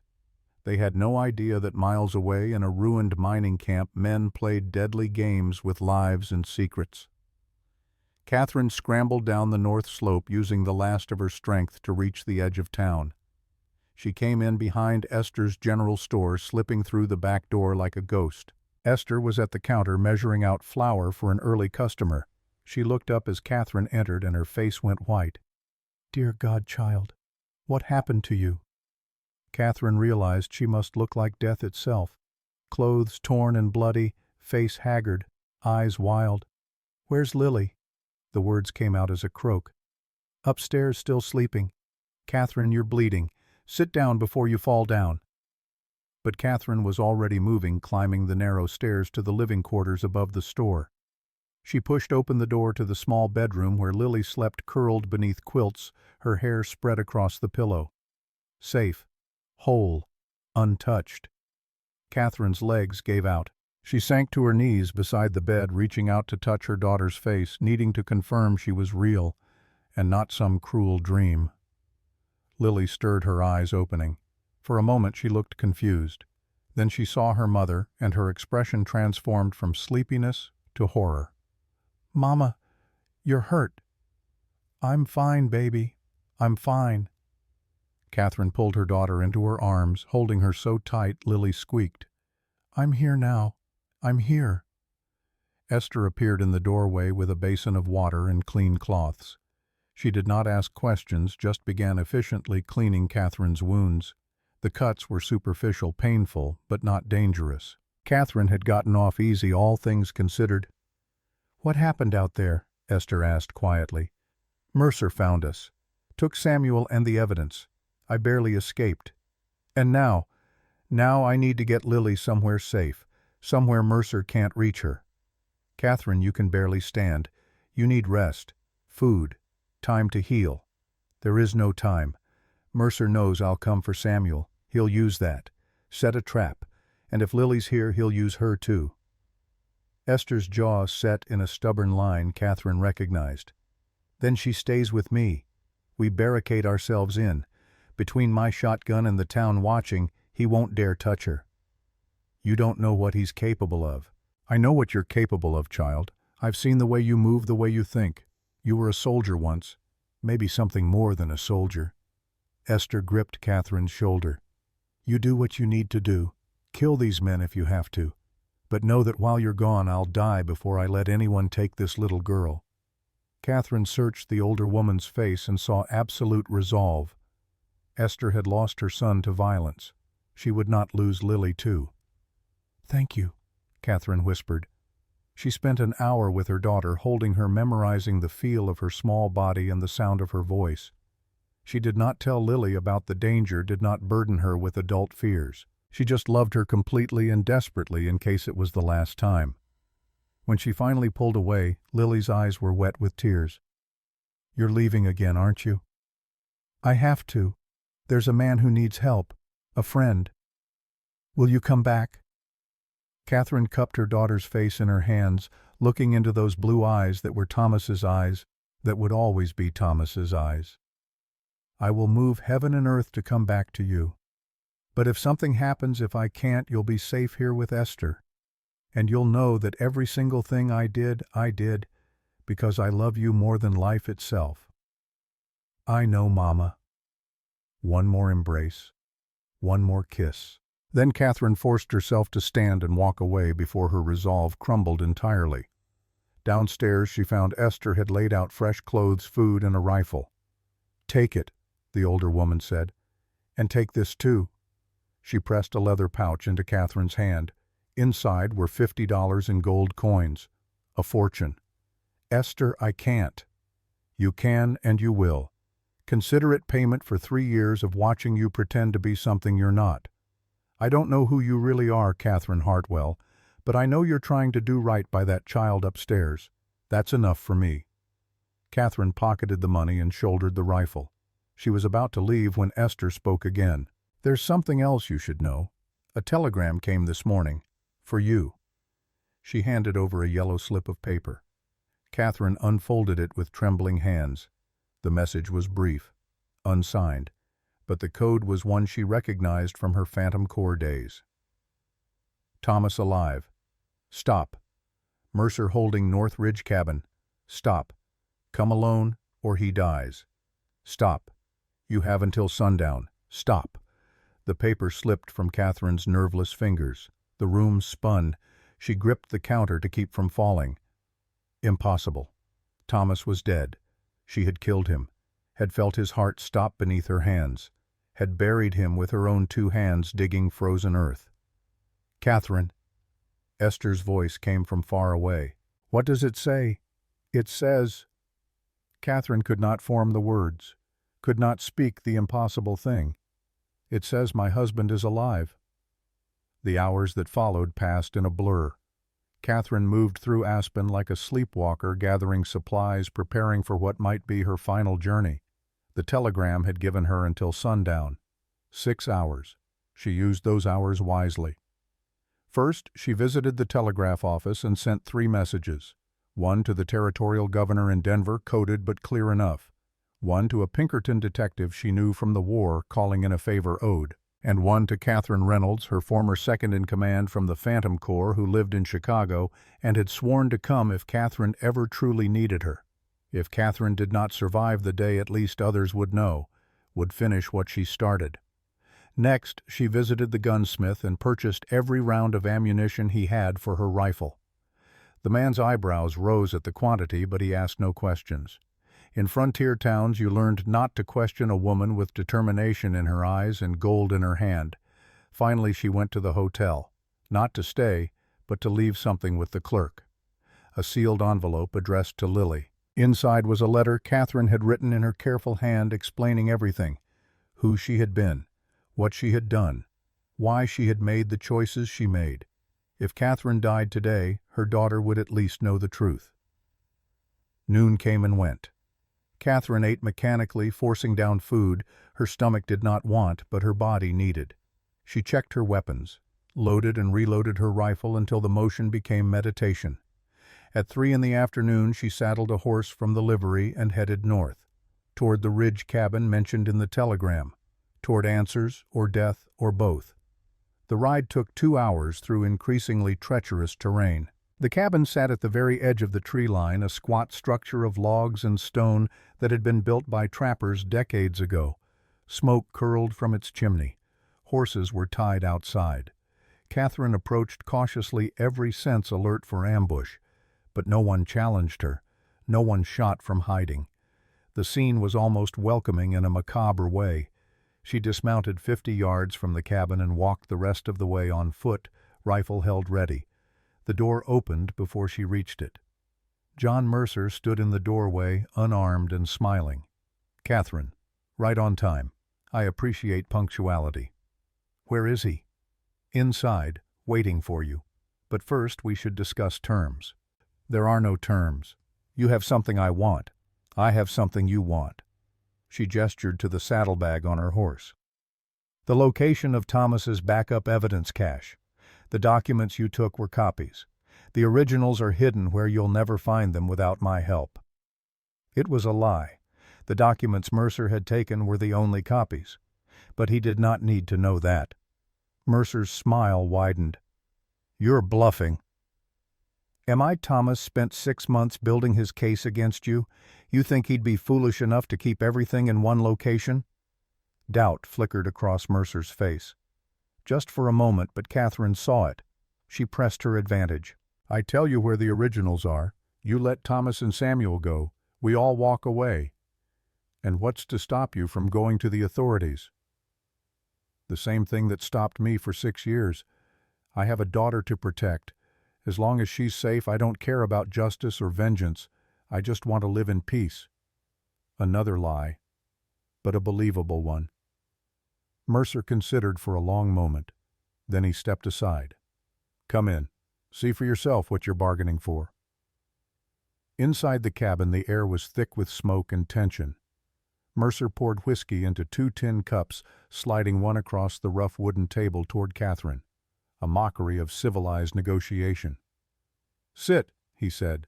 We have much to discuss. Catherine remained standing. I prefer to stand. Suit yourself. Mercer took a long drink, his eyes never leaving her face. You know, Catherine, I almost admire you. Most people break when I take what they love. They crumble, beg, compromise. But you just became sharper, harder, more dangerous. What do you want, John? What I've always wanted. Control, order, the power to shape this territory into something profitable. He gestured around the cabin. Thomas had evidence that could destroy everything I've built. Ledgers, testimonies, documents that would see me hanged. I thought torture would extract the location. Instead, all I got was a broken man with no memories. He nodded toward Thomas, who stood rigid by the window, his face carefully neutral. 6 years of investment, Mercer continued. 6 years of doctors and drugs and careful manipulation, all wasted because his mind shattered rather than surrendered. Then let him go, Catherine said. He's no use to you anymore. Ah, but that's where you're wrong. He's no use to me, but he's everything to you, which makes him extremely valuable. Mercer's smile was cold and calculated. Here's my real offer, Catherine. Not the lies I told you outside. The truth. He leaned forward and Catherine saw the predator beneath the civilized veneer. Work for me. Your skills, my resources, my connections. Together we could control this entire territory.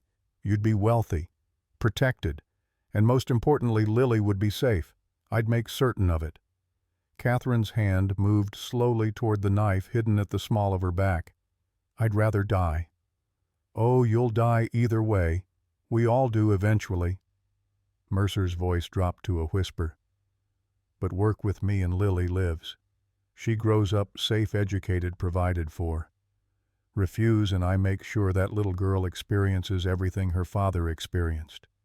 The torture, the poison, the slow descent into madness. Except I'll make her watch while I do the same things to you first. The threat was delivered calmly, matter-of-factly, which made it infinitely more terrifying. Catherine's fingers found the knife handle. But before she could draw it, Thomas spoke. No. Everyone turned.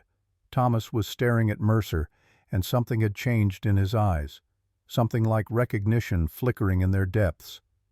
What did you say? Mercer asked sharply. I said no. Thomas took a step forward. I don't remember who I was. I don't remember this woman or the daughter she says is mine, but I know you. I know what you are. You know nothing. Your mind is broken. My mind is broken, yes, but not my instincts, not my sense of right and wrong. Thomas's voice grew stronger. I may not remember fighting against you before, but I know with absolute certainty that whoever I was then wouldn't want this woman to sacrifice herself and her daughter for me.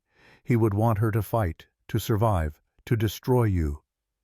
Mercer's face darkened with rage. You don't get to... The window exploded inward. Gunfire erupted from the tree line. Bullets slammed into the cabin walls, splintering wood and shattering glass. Mercer's men dove for cover, returning fire blindly into the darkness. Catherine entered the cabin with her finger on the rifle's trigger, ready for treachery. The interior was dim, lit only by the fire and a single oil lamp. 4 of Mercer's men stood along the walls, hands near their weapons but not quite drawn. And in the corner, hands bound, was Samuel. His face was bruised, his temple still bloody from where Catherine's rocket struck him, but he was alive. Their eyes met. Samuel's expression was complicated. Apology. Warning. Something else she could not read. Then Mercer spoke. And here's the main attraction. A figure stepped out of the back room. Tall, broad-shouldered, moving with a familiar grace that made Catherine's heart stop. Thomas, her Thomas, the man she had killed, the man she had mourned for 6 years. Standing there, living, breathing. Catherine's rifle clattered to the floor. She took a step forward, then stopped. Because Thomas was looking at her with no recognition in his eyes, looking at her like a stranger. Thomas. Her voice broke on his name. He tilted his head, studying her with detached curiosity. I'm sorry. Do I know you? The words hit her like physical blows. Catherine swayed, might have fallen if not for the wall behind her.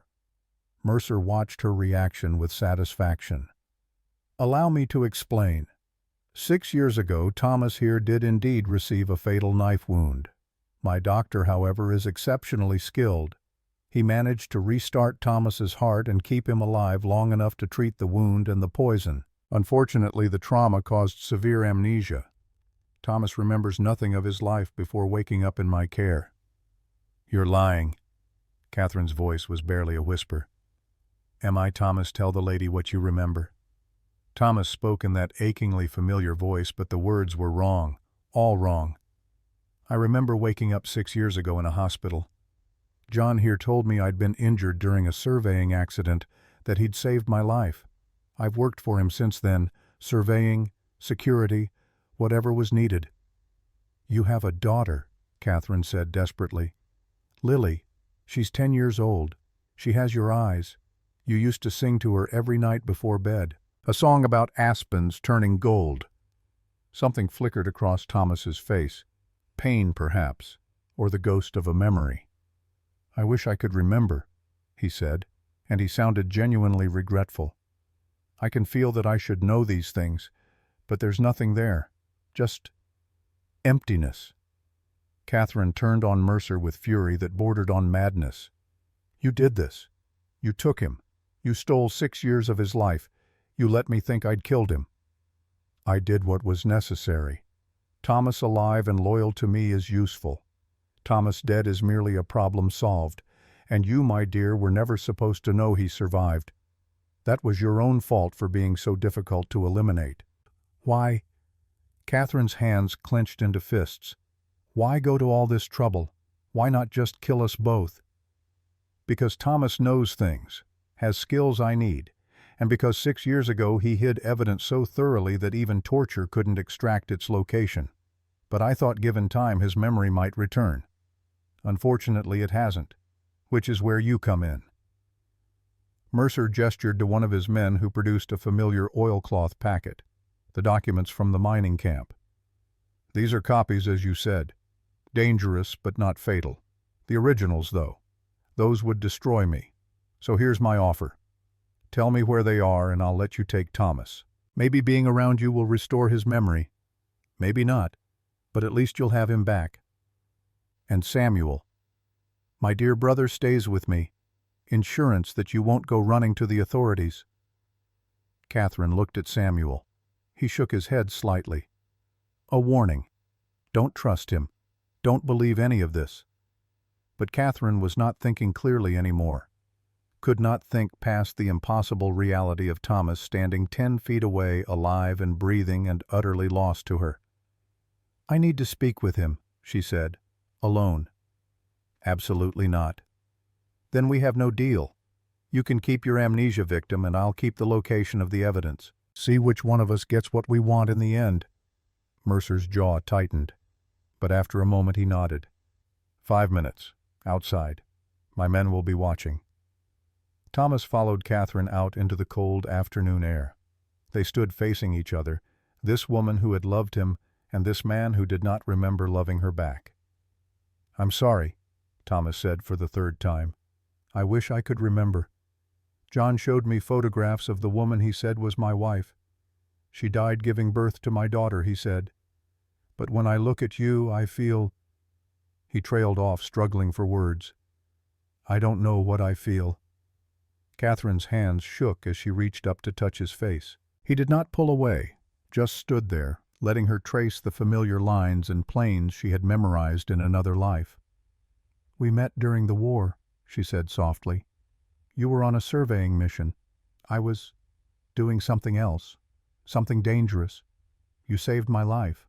Later I saved yours. We fell in love the way people do when death is always waiting. Fast, desperately, completely. John said I never served in the war. John lies about everything. You were Phantom Corps, Special Operations. And when the war ended, you tried to build something good, something clean. You married a woman you'd known before the war. She died having your daughter. You were devastated. But you kept going because that's what you do. You keep going." Thomas's expression was pained. "And you? I came into your life 2 years after your first wife died. Lily was small, so small. And I loved her the moment I saw her. Loved you. We got married, built a life, and we were happy." Catherine's voice broke. "We were so happy. Then what happened? You found evidence of a massive fraud, land theft, murder, John's operation. You investigated, you gathered proof, and they came for you, poisoned you, tortured you." She had to force the next words out. "You begged me to end it, to spare you days of agony, so I did. I used your own rifle, made it look like an accident, because I loved you too much to watch you suffer." Thomas stepped back, his face a mask of shock. "You killed me. I thought I did. I thought I was giving you mercy. But John saved you, brought you back, and let me spend 6 years thinking I was a murderer. That's—" Thomas shook his head. "That's insane. Why would he do that?" "Because broken people are easier to control than whole ones. Because taking you from me was the cruelest punishment he could devise." They stood in silence. Around them, Mercer's men watched like vultures waiting for carrion. Finally, Thomas spoke. "I don't remember any of this. And it frustrates me because when you speak I can feel echoes of something, not memory exactly, but a sense that what you're saying is true, that I should know these things, but I can't reach them. Then let me help you remember. Come with me. Meet Lily. She's your daughter. She has your eyes, your smile. Seeing her might trigger something. And the evidence, if I go with you, John will hunt us. He'll never stop until he gets what he wants." Catherine made a decision born of desperation and hope in equal measure. "There is no other evidence, Cash. The documents he took are the only copies. I lied to buy time." "Then you have nothing to bargain with." "I have you. If you come with me, if your memory returns, you'll remember where you hid the originals. John knows that. It's why he kept you alive all this time." Understanding dawned in Thomas's eyes. "So if I go with you, I'm putting you and my daughter in danger." "You're already in danger. We all are. But together we have a chance. Apart, John wins everything." Before Thomas could respond, gunfire erupted from the tree line. Bullets slammed into the cabin walls. Mercer's men dove for cover, returning fire blindly. Catherine grabbed Thomas and pulled him behind a water trough. "Stay down. What's happening? Either rescue or ambush. Either way, we use it." Through the chaos, Catherine saw figures emerging from the forest, 6 of them moving with military precision. For a moment her heart soared, thinking it was help. Then she recognized the leader, Dr. Elias Whitmore, the surgeon who had saved Thomas, flanked by professional killers. This was no rescue. This was Mercer's cleanup crew, come to eliminate everyone who knew too much. The battle became a confused melee. Mercer's men fighting Whitmore's men while Catherine and Thomas huddled behind inadequate cover. Samuel, still bound, tried to crawl toward them. Then a new group emerged. 3 people moving like ghosts through the crossfire. Catherine's breath caught as she recognized the lead figure. Catherine Reynolds, her old commander from Phantom Corps, flanked by 2 other women Catherine had served with during the war. The cavalry had arrived. Catherine took cover beside Catherine, grinning fiercely. "Got your telegram. Figured you could use some help." "How did you find me?" "Followed Whitmore's men. Figured they'd lead us to the party." Catherine's expression sobered as she saw Thomas. "Is that—" "Yes. But he's alive. Long story. Can we survive first, explain later?" Catherine nodded and began coordinating their defense with hand signals Catherine remembered from a dozen missions. Within minutes, they had established a defensive perimeter. Mercer's men found themselves caught between 2 forces, both more skilled and better coordinated than they were. The fight was brutal, but brief. When the smoke cleared, 3 of Mercer's men were dead.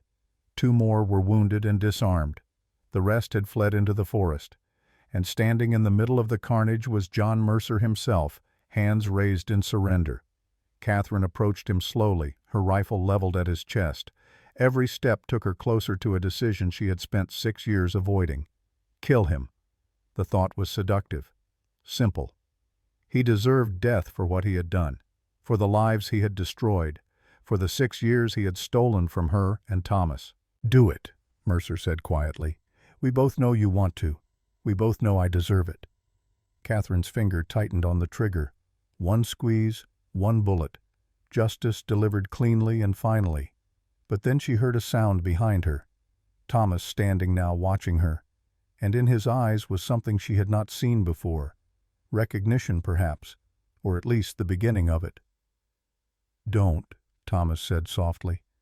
"Whatever I was, whoever I was, I don't think I was the kind of man who would want the woman I loved to become a murderer for me." Catherine's hands shook. Tears streamed down her face. "He took everything from us." "I know. But if you kill him like this in cold blood, he takes something else. He takes the person you've been trying to be for our daughter." "Our daughter." Thomas had said our daughter. Not my daughter. Ours. Catherine lowered the rifle, the weight of it suddenly too much to bear. "Catherine, tie him up. We're taking him to the territorial governor. Let the law handle him." Mercer actually laughed. "The law I own half the judges in this territory." "Maybe. But you don't own Judge Carlton in Denver, and you don't own the governor, and you certainly don't own the federal marshals who will be very interested in your land fraud operation." As Catherine and her team secured Mercer, Samuel finally freed himself from his bonds. He approached Catherine carefully like she was a wild animal that might bolt. "You all right?" "No, but I will be." She looked at him. "I'm sorry for hitting you with that rock. I've had worse. Besides, it was good thinking. Created the diversion you needed to escape. And you ended up captured anyway. That was always going to happen. But you got away. That's what mattered." Samuel glanced at his brother now, bound and humiliated. "I'm sorry. For all of this. For not helping Thomas when he asked. For being a coward. You're here now. That's what counts." The sun was setting when they finally made camp. They had moved away from the ridge cabin, not wanting to spend the night where blood had been spilled. Catherine posted guards while the rest tended wounds and prepared food. Thomas sat apart from the group, staring into the fire. Catherine approached hesitantly, unsure of her welcome. "Can I sit?" He nodded. They sat in silence for a long time, watching the flames dance. "I don't remember you," Thomas said finally. "I wish I did. I can see that we must have been happy, must have loved each other, but it's like looking at someone else's life." "I know. But there's something. When you touched my face earlier, when you talked about our daughter," something stirred, not memory exactly, more like an echo, a sense that this is right even if I don't understand why. Hope fluttered in Catherine's chest, fragile but real. "The doctors in Denver might be able to help, restore your memory, Or at least help you understand what happened to you. Maybe. But Catherine, even if my memory never comes back, I need to meet her. My daughter, Lily. She looks just like you, same eyes, same stubborn chin. Catherine smiled through tears. She's brave and smart and kind, everything good that you were, she is. Will she understand when she sees me and I don't know her? She's 10. She'll try. And she'll love you anyway because that's who she is. She loves fiercely and completely, just like her father. Thomas reached out tentatively and took Catherine's hand. His touch was uncertain, exploring nothing like the easy intimacy they had once shared. But it was a beginning. I don't know if I can be the man you remember. I'm not asking you to be. I'm just asking you to try. To meet Lily.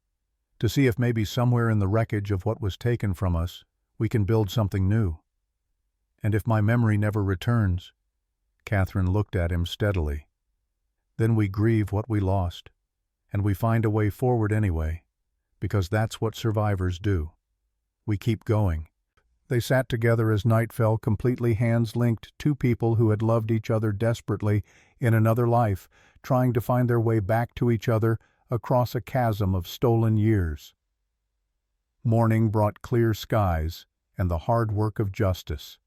They bound Mercer and his remaining men securely, then began the long journey to Denver. Catherine and her team provided escort, their presence a guarantee that no rescue attempt would succeed. 3 days later, they rode into Denver. The territorial governor met them personally, his face grave as he examined the evidence Catherine presented, the documents from the mining camp, testimonies from Samuel and Catherine about Mercer's operation. Dr. Whitmore captured during the fight, willing to testify in exchange for leniency. It was enough. More than enough. John Mercer was arrested on charges of fraud, conspiracy, and murder. His trial would take months, but the outcome was certain. The evidence was too damning, too thorough. On the 4th day in Denver, Catherine finally sent for Lily. Esther brought her by train, the older woman armed and vigilant, until she placed the child safely in her mother's arms. "Mama." Lily clung to Catherine like she might disappear. "I was so scared." "I know, baby. I know. But it's over now. We're safe. All of us." Catherine pulled back to look at her daughter's face. "Lily, there's someone I need you to meet." She led her to a private room in the hotel where Thomas waited. He stood as they entered, his expression uncertain but open. Lily stopped staring. "Mama, is that—" "Yes, baby. It's your father." The child approached slowly, studying Thomas with those eyes that were mirrors of his own. Thomas knelt to be at her level, and Catherine saw his hands shaking. "Hello, Lily," he said softly. I'm Thomas, your father. Though I should warn you, I don't remember being your father. I don't remember much of anything from before 6 years ago." Lily reached out and touched his face, the same gesture Catherine had made days before. "You look like my papa. You sound like him too." "Do I?" "Yes. Mama has a picture, from when I was little. You look older now, sadder. But it's you." Thomas's eyes filled with tears. "I wish I could remember you. I want to remember. But there's just nothing there. I wish I did."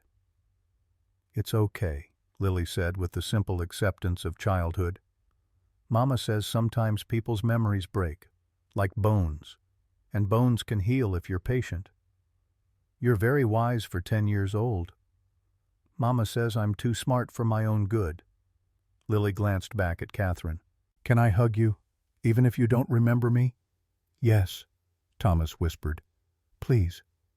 Lily wrapped her arms around his neck, and Thomas held her awkwardly at first, then with growing confidence. Catherine watched them, father and daughter, reunited across an impossible gulf, and let herself believe that maybe, just maybe, they could find their way through this. That night, Catherine lay awake in her hotel room, listening to Lily's steady breathing in the bed beside her. Tomorrow they would begin the journey back to Aspen, back to their cabin in the woods. But everything had changed. The journey back to Aspen took 5 days through melting spring snows. Catherine, Thomas, and Lily traveled together, but the distance between them felt greater than miles. Lily did most of the talking, filling the silence with stories about her time in town with Esther. Thomas listened with careful attention, asking questions, trying to understand this daughter he did not remember. "And this is where Mama taught me to shoot," Lily said on the third day, pointing to a familiar clearing. "I hit 3 bottles in a row." "That's very impressive," Thomas replied, his tone warm but still carrying the slight formality of a stranger. Catherine watched them from a few paces behind her, heartbreaking and healing in equal measure. This was not the reunion she had imagined, no tearful moment where everything clicked back into place. Just a man and a child learning to know each other, a woman learning to accept what was rather than mourn what had been. They stopped at the way station where she and Samuel had rested weeks before. The proprietor recognized Catherine, asked no questions about her companions. That night, after Lily had fallen asleep, Catherine and Thomas sat by the small fire. "She's remarkable," Thomas said quietly. "You've raised her well." "We raised her well," Catherine corrected gently, "even if you don't remember it." Thomas nodded, staring into the flames. "I keep waiting for something to feel familiar, the landscape, the cabin when we reach it. But there's just emptiness where those memories should be. Give it time. The doctors said familiar surroundings might help. And if they don't," Catherine met his eyes across the fire, "then we build new memories, starting from here." When they finally reached the cabin, Thomas stood in the doorway for a long moment, studying the space. Catherine held her breath, hoping for a sign of recognition. "I'm sorry," he said finally. "Nothing." But Lily took his hand, her grip firm and certain. "That's okay, Papa. Come on. I'll show you everything." And as the child led her father through the cabin, explaining each room, each item, each memory, Catherine understood that sometimes the best healing comes not from recovering what was lost, but from building something new on the ruins. Thomas had agreed to come with them, to try to build a relationship with Lily, even if he never remembered their past. The doctors had been cautiously optimistic. Sometimes amnesia faded with time and familiar surroundings. Sometimes it did not. There were no guarantees. But Catherine had learned something in the past weeks. She had learned that holding on to the past with clenched fists only brought pain, that sometimes you had to let go of what was to make room for what might be. She thought about the letter she had burned. Thomas's final words turned to ash. She had thought burning it would free her from the past. Instead, it had trapped her there, locked in a moment of grief and guilt she could not escape. But now she had a chance to write a new story, not the one she had imagined, not the perfect reconciliation where Thomas remembered everything and they picked up where they left off. But something different, something harder and messier and more real, a family built not on memory, but on choice, on choosing each day to love and trust and hope despite the pain. Epilogue. Spring came to Aspen with an explosion of wildflowers and new growth. The aspens that had been bare and skeletal through winter burst into leaf, painting the mountains in shades of green so bright it hurt to look at them. Catherine stood on her porch watching Lily and Thomas in the meadow below. The child was teaching her father to recognize animal tracks, pointing out the differences between deer and elk prints. Thomas listened with patient attention, asking questions, learning about this daughter he did not remember but was coming to know. It had been 2 years since that terrible winter, 2 years of slow healing and hard work. Thomas's memory had not returned, might never return, but he had built new memories, better ones in some ways.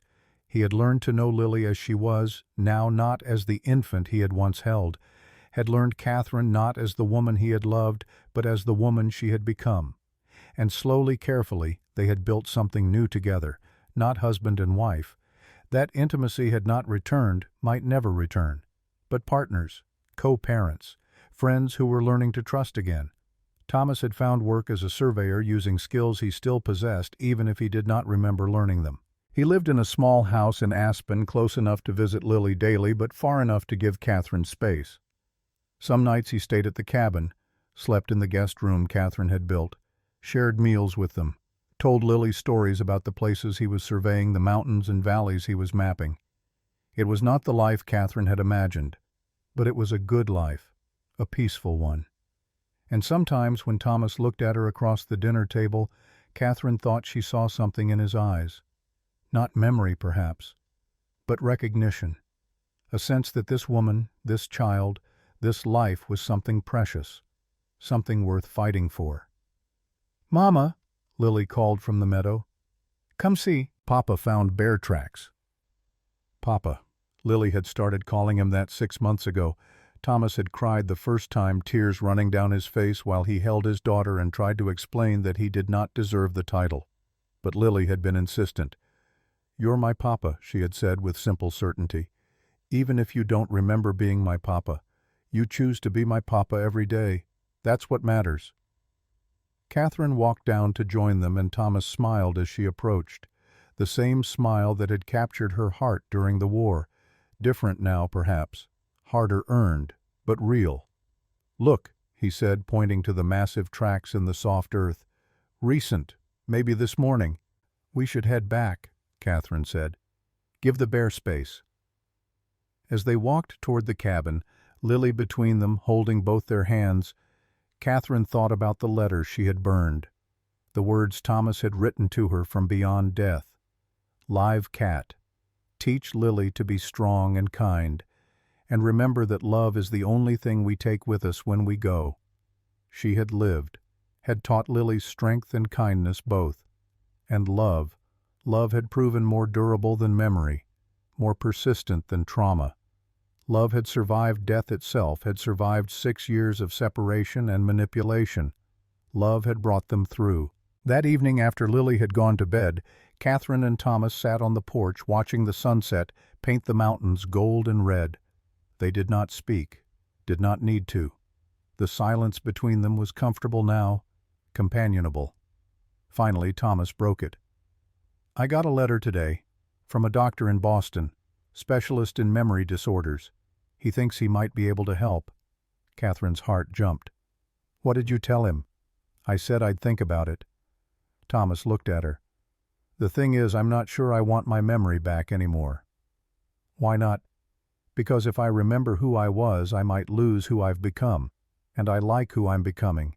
I like being Lily's father. I like this life we're building. What if remembering the past destroys the present?"